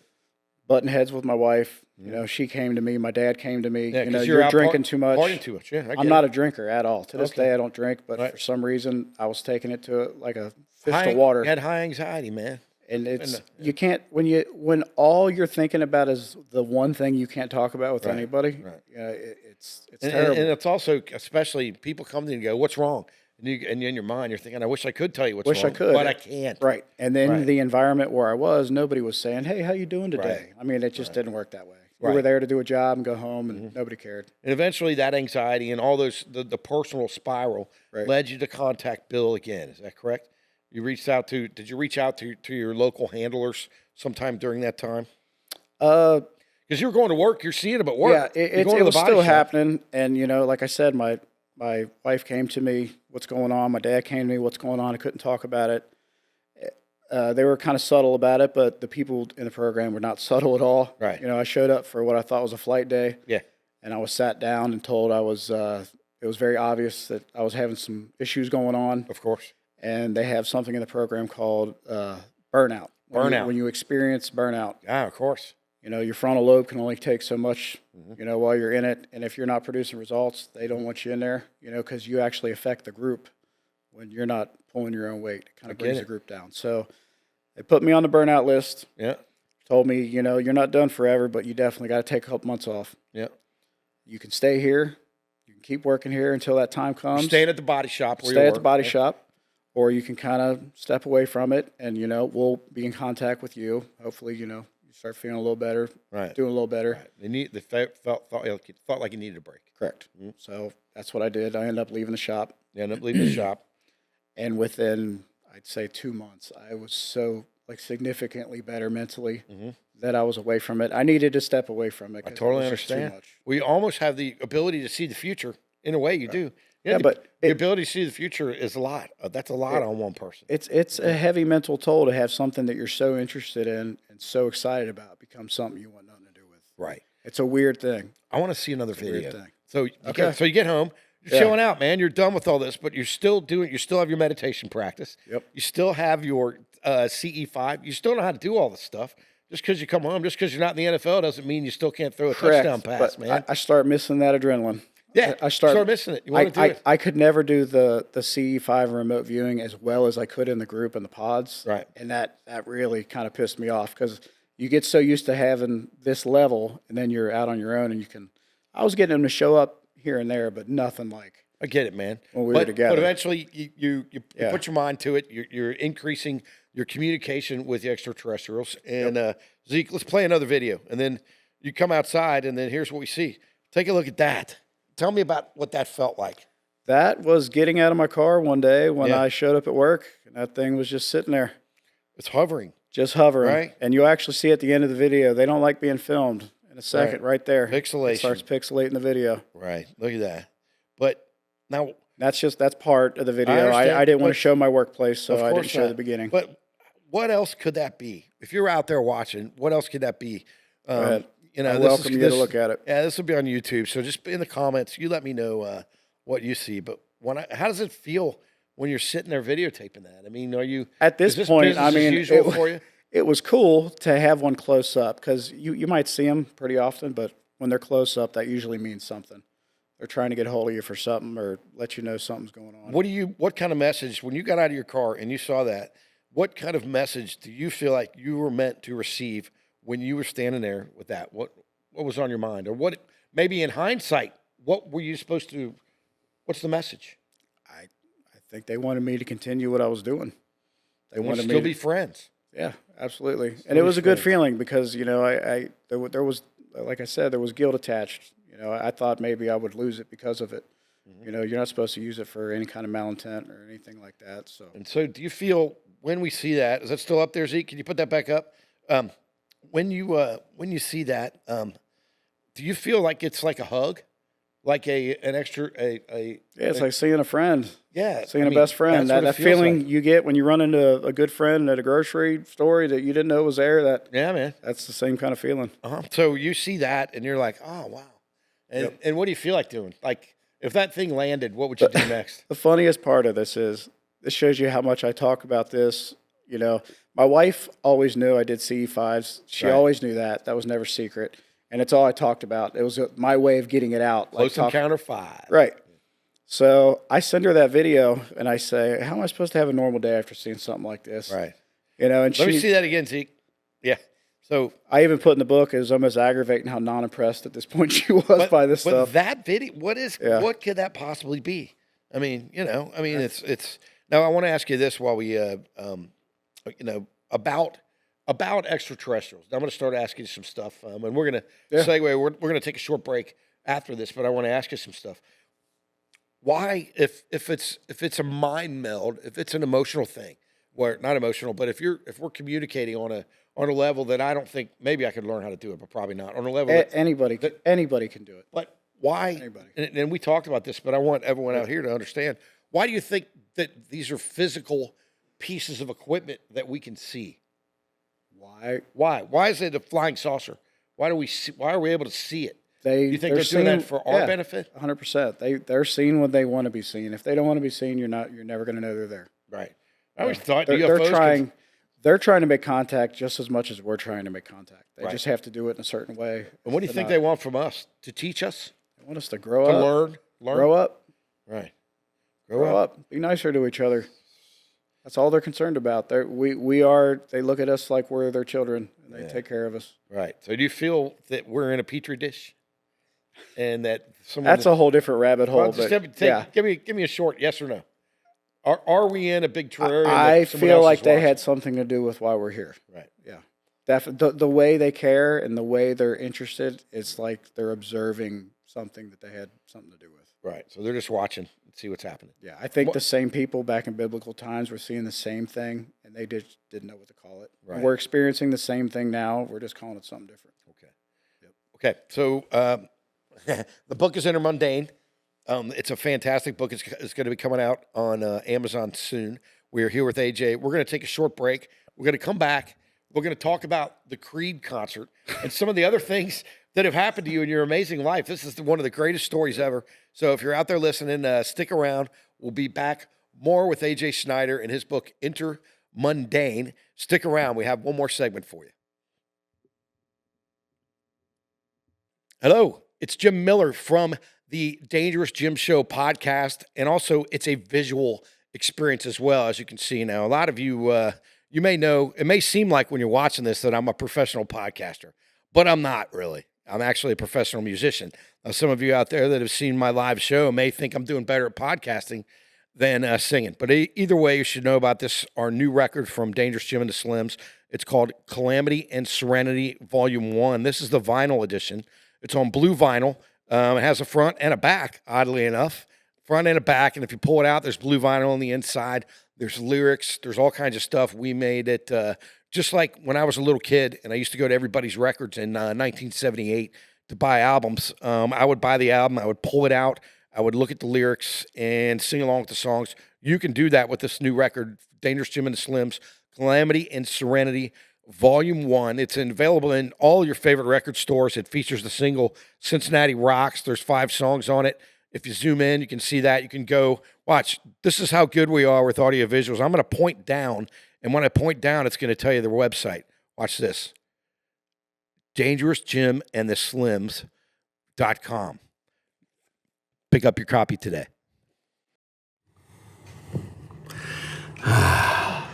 Nothing better than a nice meditation on a Ouija board after a thrilling interview. Oh, we're meditating. Yes. What is that beautiful smell? Well, that's fresh rain from Wildberry. Is that the company that delivers incense straight to your door from Oxford, Ohio? Yes, it is. Share the passion for fragrance. It's Wildberry. Wow. This has been one hell of a story so far. Welcome back to the Dangerous Jim Show. I am Jim Miller. This is AJ Snyder. It's a book called Intermundane. So thank you so much. We've shown you some fantastic videos so far. We've talked about so many things. My mind is blown, man. It's blown. We are right here at URock 2 Studios in Cincinnati, Ohio. So one thing I wanted to remind you of, if you're still with us, you too can come right here into this studio. You can rent this exact same thing. I can't let you talk to AJ because I had to get top secret government clearance to do that. But you can come into the studio and you can do your own podcast here. So we were comparing tattoos. Let me see what you got. Look at that. Holy. A little bit here, a little bit there. Look at that. It's not addicting at all, is it? What is all that? Young and dumb. Oh, you got that when you were young and dumb? Young and dumb. Well, excellent. Thank you for hanging in here with me. Thanks for having me. This has been an incredible episode. So we've talked about many things. How you learned to do CE5 meditation, your first sightings, and how you saw them. We'll show the videos again. Hey Zeke, show that. Can you show that first video again? Let's take a look at the first video. Let's do a quick recap. When you were out in your yard. The video that started all of it. The video that started all of it. Take a look. Yeah, there's AJ, right? What the hell is that? Some people say, "Oh, that's a kite. That's a balloon." But it should be noted for people that are just tuning in, if you're just catching the last segment, you were super experienced in CE5, Close Encounter 5 meditation. Tell everybody what the Close Encounter 5 meditation is to recap. CE5 is human-initiated contact with extraterrestrials. And you initiated that contact through a deep meditation, and then when you went out into your yard the next day, your kids had to point it out to you. Yeah. So you can hear my kids saying bye to it. They were super excited. They're the ones that pointed it out to me. I didn't even know it was there. Right. Now, later on, you put a lot of time and effort into your CE5 meditation. There's been a lot that's happened. We're not going to recap now. Zeke, let me see that next video. This one was outside of your work. At this point, you've seen so many UFOs. You texted this to your wife, and she's like, "Yeah, another one, just another one, another one." Yep. Right. Okay. So we went through the government stuff. You were in working for the CIA, working at Langley, doing CE5 remote viewing. You're looking at Afghanistan. You're looking at Russia. You were doing all kinds of things like that. You became disenamored with the program because they militarized it and did not personalize it. You were looking for more of a personal experience, right? And see, what can we learn from these people? What we don't need to just understand where people are going to get killed. Yeah. So in the end, you ended up quitting, right? You ended up quitting. So after a while, you're chilling out. You've seen another video, and you decided that you were going to have another psychedelic experience. Yes. At this point, you're still communicating with your handlers, right? You're communicating with, we'll call him Bill. Of course, his name's not Bill. We'd probably both put in some sort of federal prison if we mentioned his real name. Yes. But you're communicating with Bill, your handler, and you say you're tripping. It's helping you with your communication, doing your CE5 meditations. Mm-hmm. And he reaches out to you, and what does he say at this point? He asked me if I was interested in returning to the Langley program, and I was not. Had zero interest in it. Right. I didn't like the military side of it. Right. Wanted to stay away. Right. It was cool at first with the research part of it, but DOD kind of took it over, and it was no longer an interesting thing for me. I didn't want to be a part of it. Uh-huh. I had told him a couple experiences I had since then, Yeah. you know, with the psychedelics and how it almost seemed like they were searching me out instead of the other way around at this point. Got it. I knew it had to be something significant because of the rate and the amount that I was seeing, you know, and I wasn't even trying at this point. What are we talking about? Like you walk out, you're going to Starbucks, and you look up, and there's a UFO. What are we talking about? That last picture you seen was an almost daily basis. And are other people seeing this too? Just to be clear. So if I'm sitting there, no one else has seen it but you. Oh, yeah, I had a couple sightings with my wife. All right, so other people are. It's not. You're not. You're not the only one. If there happened to be 10 people in that parking lot, all 10 people would see that. No, this was early in the morning, off in the distance. But if there was 10 people, but everyone could see it. If there were people were there to see it. 100%. Okay. Not a lot of people look up. It seems like a simple thing. We do now. Not a lot of people. I know look up. Zeke's going to be looking up now. I'm telling you. Keep looking up, man. I can't wait for you to see a UFO, Zeke. You're going to owe me. All right. So now Bill comes to you.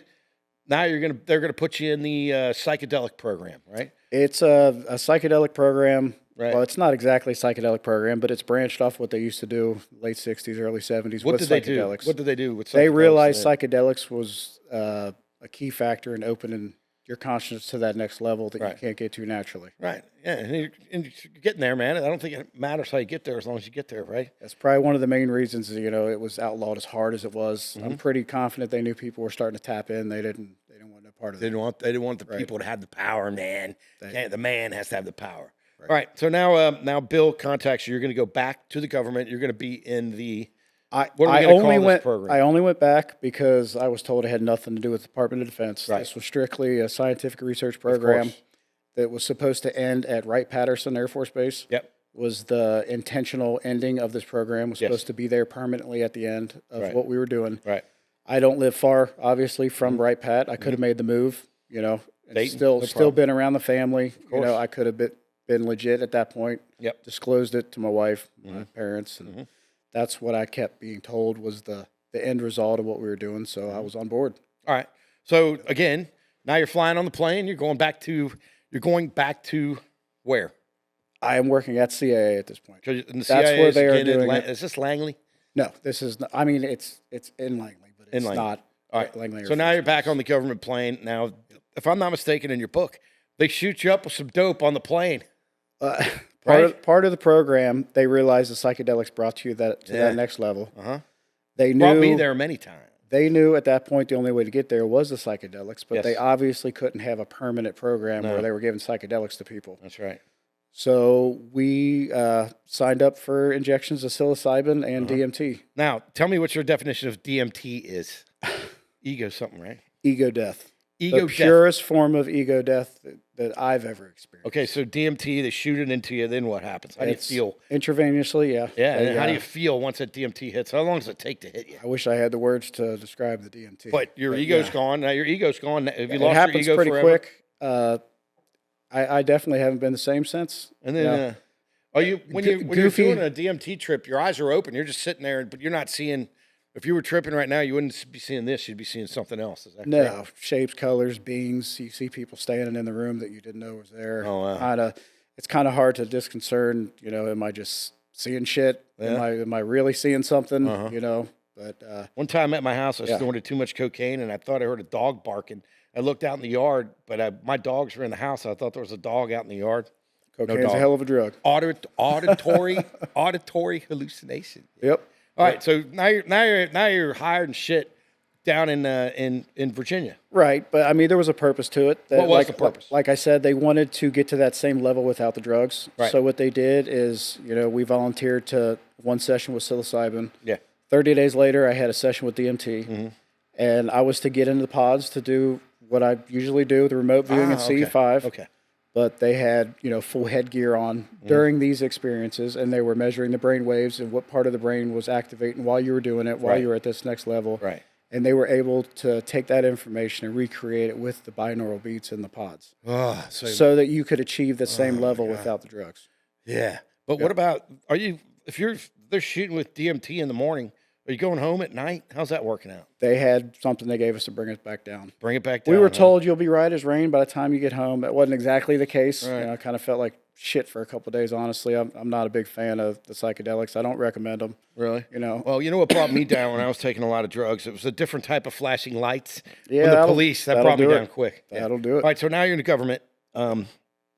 They've got you on a different program. What are you looking at? What are they asking you to remote view now that you're on DMT? They're working on contact protocol. Contact. At this point. We're not remote viewing, you know, different areas. Mm-hmm. You know, we're trying to see how close we can get them, what we can do, how we can interact with the craft itself. Right.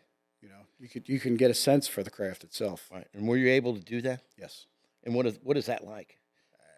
Felt like having a superpower, man. I'm not going to lie. It was one of the coolest experiences of my life. Mm-hmm. You know, for the past couple of years before this, it was me working hard to try to find them, and they're seeking us out at this point. Right. Everybody involved in the team had sightings, Mm-hmm. you know, unprovoked sightings that would happen.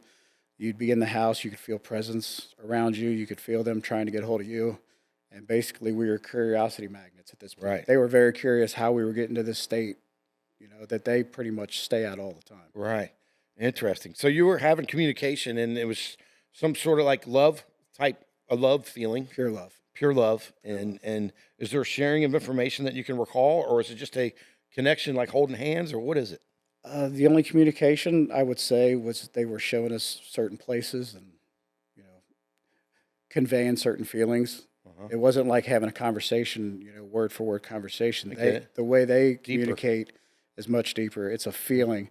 You know, when me and you talk right now, Right. you're hearing my words and, Yeah. and creating an emotion of it, Right. and that's how you're understanding this conversation. They go right to the emotion. I feel a lot of emotion because of your story, and They convey pure unbelievable. emotion. And Yeah. it's, you know, it's a lot to take in sometimes, but once you get used to it, well, we're not it's- used to it. Yeah.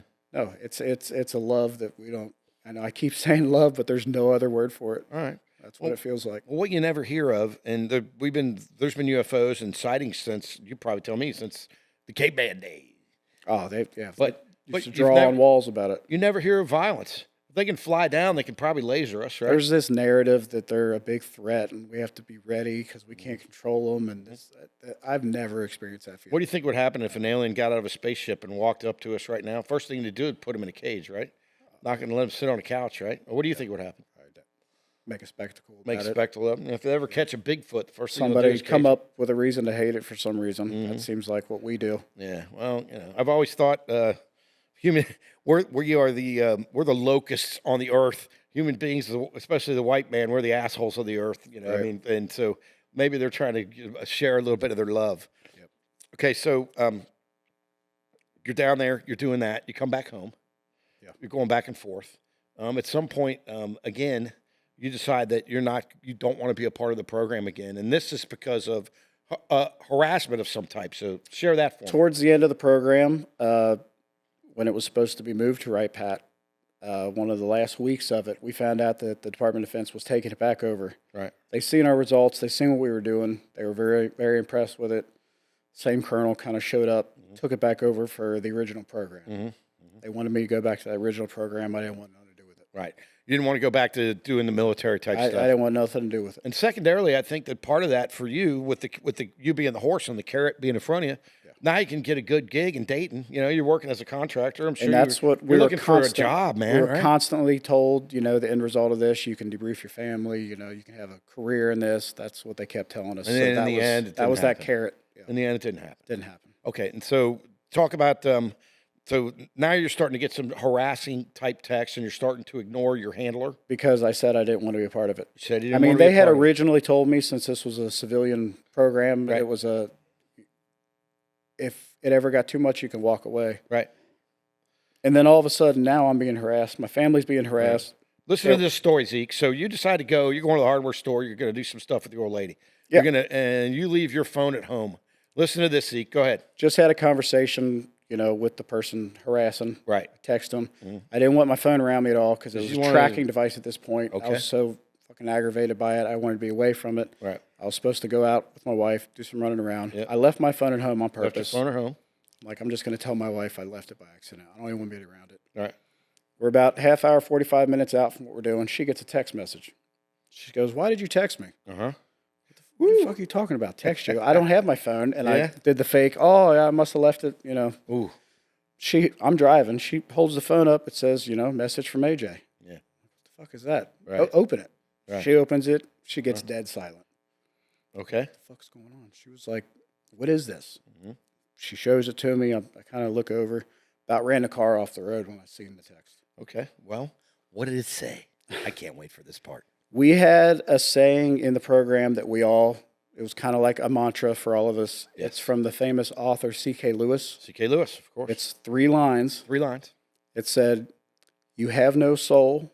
You are a soul. You are soul. You have a body. You have a body. All right. And when I read that, I almost drove our car off the road have no because soul. I knew it was them texting her. You have no soul. You are soul. You are a body. You have a body. Oh, you have a body. Basically, How could I we miss are this? just consciousness in this. We are just conscious. And what'd you say last time? Skin suit? What'd you say? Just a meat suit, man. I do something like that. Meat suit. We are Or consciousness in a meat suit. experiencing this life through this limited form. Yes. Okay. All right. And so, Pull the car over. who texted? Who was texting? Who sent that text? Someone from the team. Someone of from the program I was someone of in. the CIA guys or But, Freemasons or something. but to backtrack why, Yes. I was excited about the congressional hearings coming up. Yep. Did a CE5, had one show up with my wife. She pulls out her camera. It's a triangle video. You actually have the video. All right, Zeke, let's see the black video. Now, this one does not have near as much detail as some of the other videos, but let's take a look. This is my wife's first attempt at Right. recording one, so forgive you're the out there, shakiness. look closely, and hopefully we can see the lights flashing there.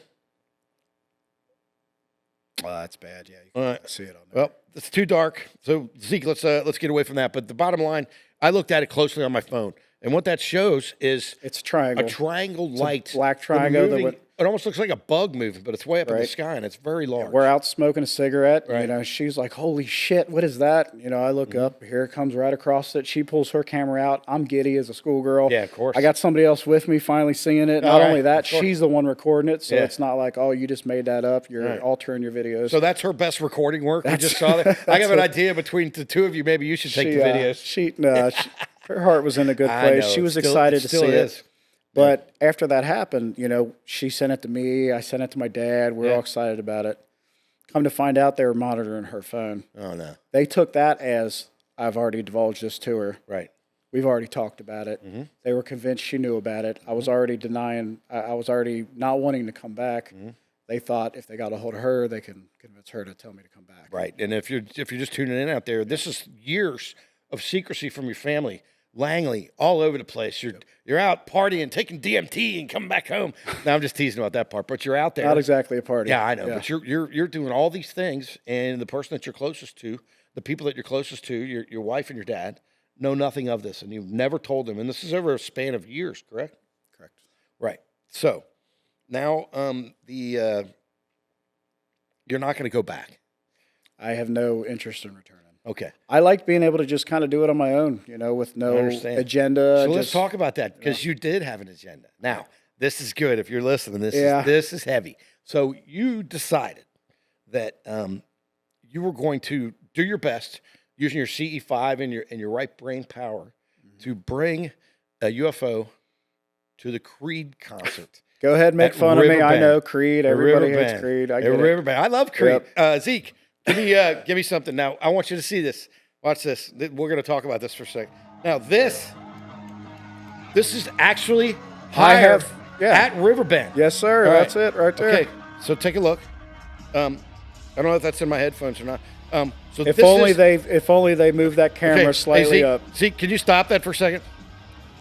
Stop it for a second. Now, let's break this down for everybody. Go ahead. So AJ decided, and I'll tell a little bit of the story. AJ decided that he was going to do his best to have a UFO appear over Riverbend during the Creed song "Higher." Right. Mm-hmm. So that video is actually, you probably don't know if you've ever seen that. That's I've from got Riverbend. videos. Yeah, I that's got from videos from that Riverbend. night, That's too. from the show. Yeah. Right. Now, what happened? So you decided you're going to do it. Creed. I was sick of busted hiding higher. it. I was sick of hiding it. Scott Stapp, if you're listening, you can send me an email, askdangerousjim@gmail.com, and you can meet AJ. He did have a UFO appear over your concert. If anybody was there at the concert listening to this and has a video of this thing, man, I would love you to come forward with it because that would be great. Zeke, what's the date on that? That would be great. It's like August 2nd, right? What is that? Does it say on there, Zeke? Beginning of August. I think it's August 2nd, 2024. Creed on the Summer of 99 tour at Riverbend. I was there with my family. Right. At this point, I was so pissed off at the situation. I was so tired of hiding it. Yeah. Like, maybe if I can get one to show up and just be blatantly obvious, we can start having a conversation. Because when you bring it up, you know, people think you're a conspiracy theorist. They're like, whatever, change the subject. Right. If I get this thing to show up, they can't ignore it. So for a couple of days before that, I started putting through my, you know, my intent as part of the program. You're sharing the location of Riverbend. Sharing the location, Right. you know, and kind of had a signal when I wanted them to show up, specifically above higher, because that's, you know. Of course. I love that song. My Great dad song. loves that song. I love that song. I'm there, by the way, with my mom, dad, and wife. Right. When This is going to be the big moment, man. Right? Yeah. So the song comes on, all of a sudden. Give me that, Zeke, but just play it softly, please. Soft. Right at the end of the song, as Okay. it's finished. Okay, here we are. There you go. Now we're at the concert. Are you sitting in the seats or are No, you in the lawn? No, I'm in the lawn. You're in the lawn. Over to the left. This is the actual moment. This is the moment. Right? Yep. Okay, so I then start feeling the vibrations in it. right in now me. this is the beginning of the song. Correct. But it was towards the end of the song is when it actually happened. Okay. Start feeling the vibrations I usually do when I feel them coming. A physical vibration. Look up right above the stage. Yep. Right above what you're looking at right now. Right. Yellowish white orb. A yellowish white standing in place. It immediately shoots off, streaks across the sky. My mom, dad, wife, everybody's pointing up. Did you see that? Did you see that? I'm thinking, holy shit, I can't believe I got this thing to show up in front of all of these people. I've never attempted it in a public place, especially not around this many people, this much distraction. So look at this. This is the real Yep, thing, right? that's the real It's thing. the actual concert. That's the actual concert. So you're just, and now when the song came, you obviously were looking expectantly towards the sky. Obviously. Right? I You kept can turn looking that for off, it. Zeke. Yeah, so you were looking expectantly towards Yep. the sky, and there it is. It appears. It appears right in the sky, sits there for about a second or two. Right. Now, were you waiting? Did you nudge everybody? Because you didn't want anyone to miss it, right? You know, I mean, Oh, no. it was as that soon obvious. as it happened, How everybody. how big is this orb? What are we talking about here? About the size of a car. Size of, so it's easy to see. It's not. It wasn't some something you had to huge- point out, right? No, it started right above the stage. Yeah. Then immediately shot straight across. Shot straight across. Left a streak. Everybody's going, "Did you see that? Did you see that?" I'm thinking, "Holy shit! I did it! I did it!" You know. And then immediately I hear my dad go, "I can't believe we saw a shooting star during this That's what I song." was going to say. Yeah. Right. Because at this Are you point, you still fucking haven't serious? told. You still haven't told anyone No, about this yet. No, haven't told Right. anybody about it. He's saying it. My mom's saying it. My wife's saying it. Everybody around us. We got a shooting star. Make a wish. Make a wish. I And kept you're hearing. like, hello. I was pissed for a minute or two after that. I'm not going to lie, but I was so excited by the fact that I was able to bring it, you know, around that many my people. God. I didn't know I could do that on my own. So I mean, I didn't care anymore that nobody knew what it was. Do you feel like the more Somebody you do it, has to have it. Somebody has to. does have anyone it on out video. there, you can send an email to askdangerousjim@gmail.com. Please that was send the video. August 2024, the Creed concert. Do you have video of the yellow orb that looked like a shooting star, but it was actually a UFO brought by AJ to You're the welcome. concert? That's right. If you welcome. saw that, then you can have that. It's just a free thing, Yeah. right? It was very cool. Yeah. I'm glad that my parents and my wife are there. They Could can you- collaborate. They seen it. Could you arrange? I'm playing at Fretboard Brewing next week. Could you arrange for a UFO to appear above Fretboard Brewing? And I'll do Brewing my and Blue best. Ash? So I'll that's do my going to be best. I don't know if this will be out by next Saturday. That but, one came from a lot of emotion. Right. I was in a place, that I think I was able to do it because of where I was mentally. So at you that feel point. that you got to be open. I do feel like the more you do your CE5 protocol, if you do it 3 or 4 days in a row, that you have a better chance than if you just randomly do it. 100%. Right. I kind of explain it like when you throw a rock in a pond, you get those ripples. The more rocks you throw, the more you kind of start agitating the water around it. I mean, the more you do it, the more you get response from it. You get feedback from them while you're doing it. You still do it now? It not as much, Right. not at all. Well, it's because it exhausts you, right? It's exhausting, yeah. Right. And because the coolest part of it is talking about it and telling people and showing people, and Nobody wants to hear it. You're doing. I haven't told you this yet, but you're doing a fantastic job. I had a couple years to kind of find my place, and you know, it makes me happy, and I know what I know, and I've seen what I've seen, and I get it, man. If you don't believe it, it doesn't bug me. I believe you. If you don't believe it, try it yourself. That's right. Let's talk about this. Yeah. This is a crucial moment, man. All this time you've been sneaking around, right? Yes. Now it's finally time to come clean with your family. Yes. Right. So what? Holy hell! That's a hell of a story, and I already read the book, and I'm still amazed by the story. So how do you approach that? You're going to tell your wife, you're going to tell your mom, you're going to tell your dad what's happening. Correct. Did you tell your kids too? Well, yeah, they obviously know. They were part. They seen the video. Right. But did you include them when you were telling about what you were doing? It was okay. That's cool. Can I have some juice? Yeah, they don't care. So how'd you do it? I will say all 4 of my kids are hyper obsessed with all things space. I love it, man. And I didn't push that on them at all. They tell me about exoplanets and stars that I didn't know about, and I have to Google it myself. And wow, crazy impressed by it. All right, so how'd you do it? So you're going to tell them? Did you go to a Bennigan's or something, or what'd you do? How'd you decide to do it? I was pretty much forced to tell them to return. I knew they weren't going to let up. They were harassing my family. I'm like, whatever. Right. We'll do the right pat. That's fine. Okay. But, you know, I briefed my wife at home. Yeah. You know, gave her the basic rundown. Talk about shaking like a leaf, man. Yeah. I hoped that she would have taken it well, but I honestly had no clue. I mean, she could have walked out and divorced me, and this is some serious shit. You know, and, or that maybe you lost your mind and that you're taking your conspiracy theories too far, and now you're... This is cool, or you're going to need to be committed. That's what I was expecting. And, you know, she sat there. She took it all in. A lot of things over the last couple of years start making sense to her. Yeah. She told me she knew something was going on. Right. She didn't want to bring it up to me. She thought I was cheating. Yeah.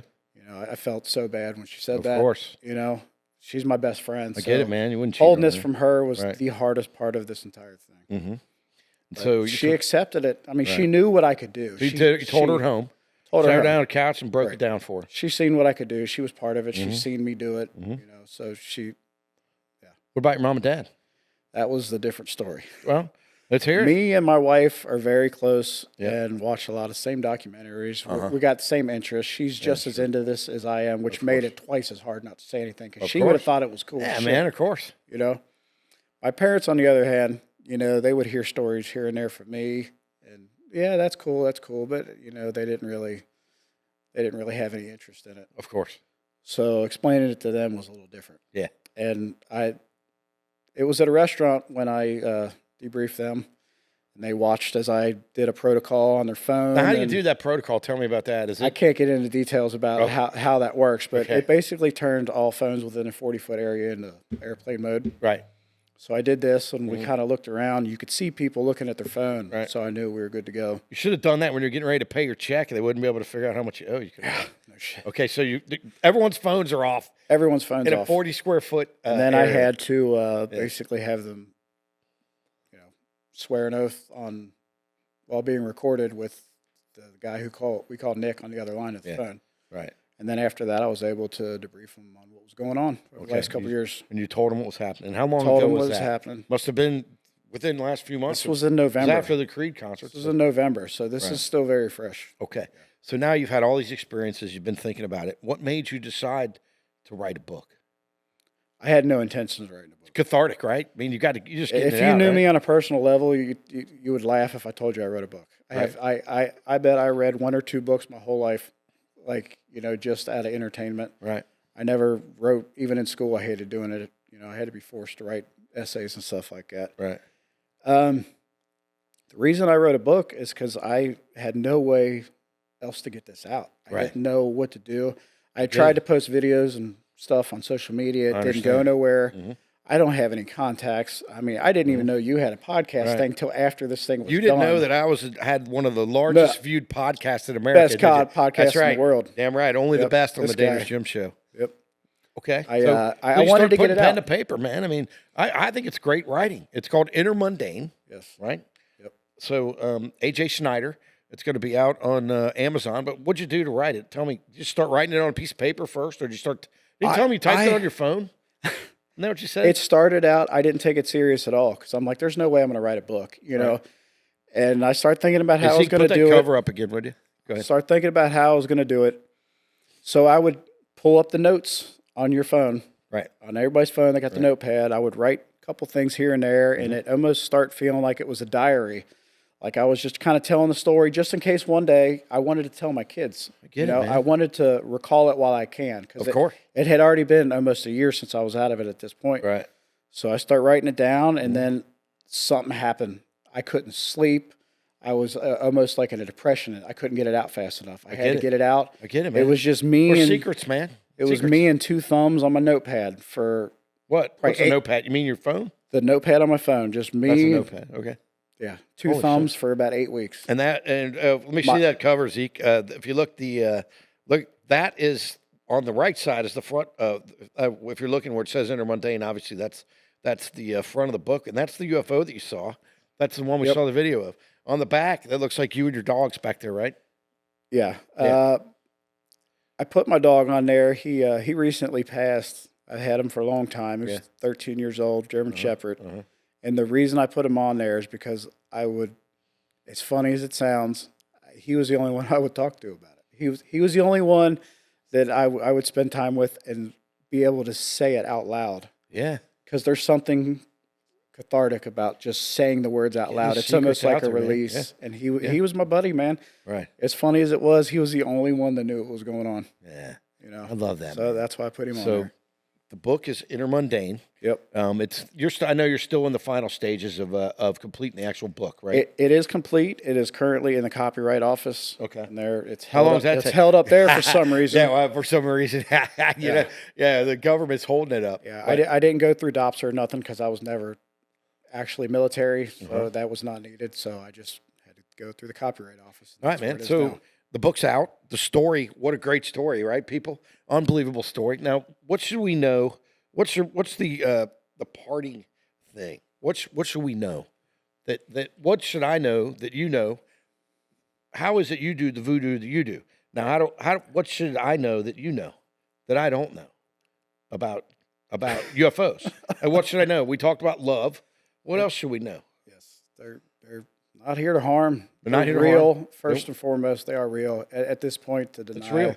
Right. It's a real thing. You got to be, I'm not going to say blind to it, but you got to be willingly still have the Texas video subject to not understand something's going on. Yeah. There's too many people coming out. Okay. There's too much proof out there. I mean, it's a real thing. Right. Now let me show you this. Let me get your opinion on this. Zeke, pull up that Texas video. Look at this thing. Oh, the storm cloud video. Holy shit! Now is that a storm cloud? What is that? What you being what? Now if you were what if that would have came if to that's a real thing, that's terrifying. Yeah, but what if that would have came to the Creed? what if all you wanted was something flying over the Creed concert? What if that thing would have come and ate up Scott Stapp? Yeah. It could have happened. Yeah, I would have ran for the hills if I seen. How do you? That's brand new. Now, what do you think that is? Is it? I have no idea. I and mean, it also- could be AI, man. Who knows anymore? Right. It could be AI. It could be. Who knows? That's crazy. And also, the other thing that I wanted to ask you, thanks, Zeke. The other thing I wanted to ask you was, do you think there's different species? Like, is it all one species that you're communicating with? I've or been what told about that? different people, kind of connect with different species. Different ages? I can't. Do they have don't- age? They probably do. Right. I never really even considered that. It's not. What I felt like I was interacting with was kind of the same emotion and the same. I don't want to say species. It sounds a little funny, but Right. Well, I didn't experience different feelings from different creatures, if that makes any sense. Right. It was kind of a singular type deal. And I don't know if maybe I was connecting with certain types and other people were connected with certain types. Who's to I have say? no idea. No I have one no knows. idea. Right. I'm not the smartest guy in the room. I could just do it. You So can just there's do it. people out there with a lot more answers, and I would love to know them. Mhm. I'd love to know more about what we're doing. right. I get it, man. So what's next for you? Book's coming out. What are you going to do now? Are you going to, obviously, this is one of your first shows you appeared on. I'm sure This there'll is be the a first lot more. time I've publicly talked about this. So far, do you think I'm the best interviewer you've ever done an interview with? Oh, I number gotta one. be the best, right? Number one. Yeah, right. But on a personal level, I think it's fantastic what you've done. I appreciate it. And I believe every word of what you're saying. And I think it's fantastic that you've turned and you're still mellow. You're cool. You haven't lost your mind through all this, and you turned it into a really, really good. If you're listening out there, you want to get Intermundane, because by AJ Snyder, because it's a really good read. It really is. I didn't know what to expect. I appreciate I said I that. was going to have you on the show, so you say, "Cool, I'm going to send me the book." Because I was going to read the book and say, "Man, I don't know. I didn't believe you. I want to read it." And it's very well written. Got a lot of work into it. Very, yeah. I mean, I'm sure that you've did many revisions on it in order to tell the story, but Well, my wife has done more revisions on it, trying to make it make sense to people. Well, get the grammar Because together. getting and it all out was just it was just get it out. I couldn't get it out fast enough. that. I kind get of it, thing. man. And do As you soon feel as the thoughts better came in. now that all the secrets are out in the light? Do you feel better? I do, and I don't. It's a little. Why don't you? It's just nerve wracking, man. For the past You're couple nervous. You're nervous about the course. reception. Of course. Okay. Well, it's Like truth- I said, it's if truth for you. people don't believe it, I'm not here to prove it to anybody. My main intention to writing this book wasn't to get attention from the public. Right. If I could have gotten away with not doing the book at all, I would have. I understand. I hate this. Emotionally, This is- had to do it. Socially, this is not my version of fun being out. And I wrote this book for the people that are currently in it, Yeah. the programs, the people that were in the programs Right. that feel like they can't talk about this. They need to come out and tell people about this. Not even to Congress, because Congress is a flawed filter system. Yes. Come out to reporters, come out to podcasters. Right. Just make others that were involved feel comfortable enough to do it, because we don't need permission to do this. We don't need permission to make Doesn't contact. have to be a government thing. It does not. It is, everyone can do it. Right. Everyone can do it, Right. and they just have to take the time to learn how to do it. It's that easy. It's not some mystical, weird, you have to be special. Anybody can do it with enough time. Right. And I want everyone to know that. Yeah. Comfortable. You can do it out there. I want to try to Everybody do it, can man. I mean, I want to do Try it. it. Try it. Thank you so much for coming, man. I really What appreciate a you fantastic having me. interview. I know we only touched on parts of your book, but it's a great book. It's called Intermundane. AJ Snyder. It soon will be on Amazon and in all other places. Make sure you go out and buy it. AJ, again, thank you. Thank you to Zeke, my producer. Appreciate you and what you're doing back there. Thank you to his wife, Tiffany, who decorated the set. She picked out this plant. And this is the Dangerous Jim Show. Thanks for being with us today. Any questions about this, you can send me an email at askdangerousjim@gmail.com. askdangerousjim@gmail.com. Thanks again, man. Thanks for having me, Jim.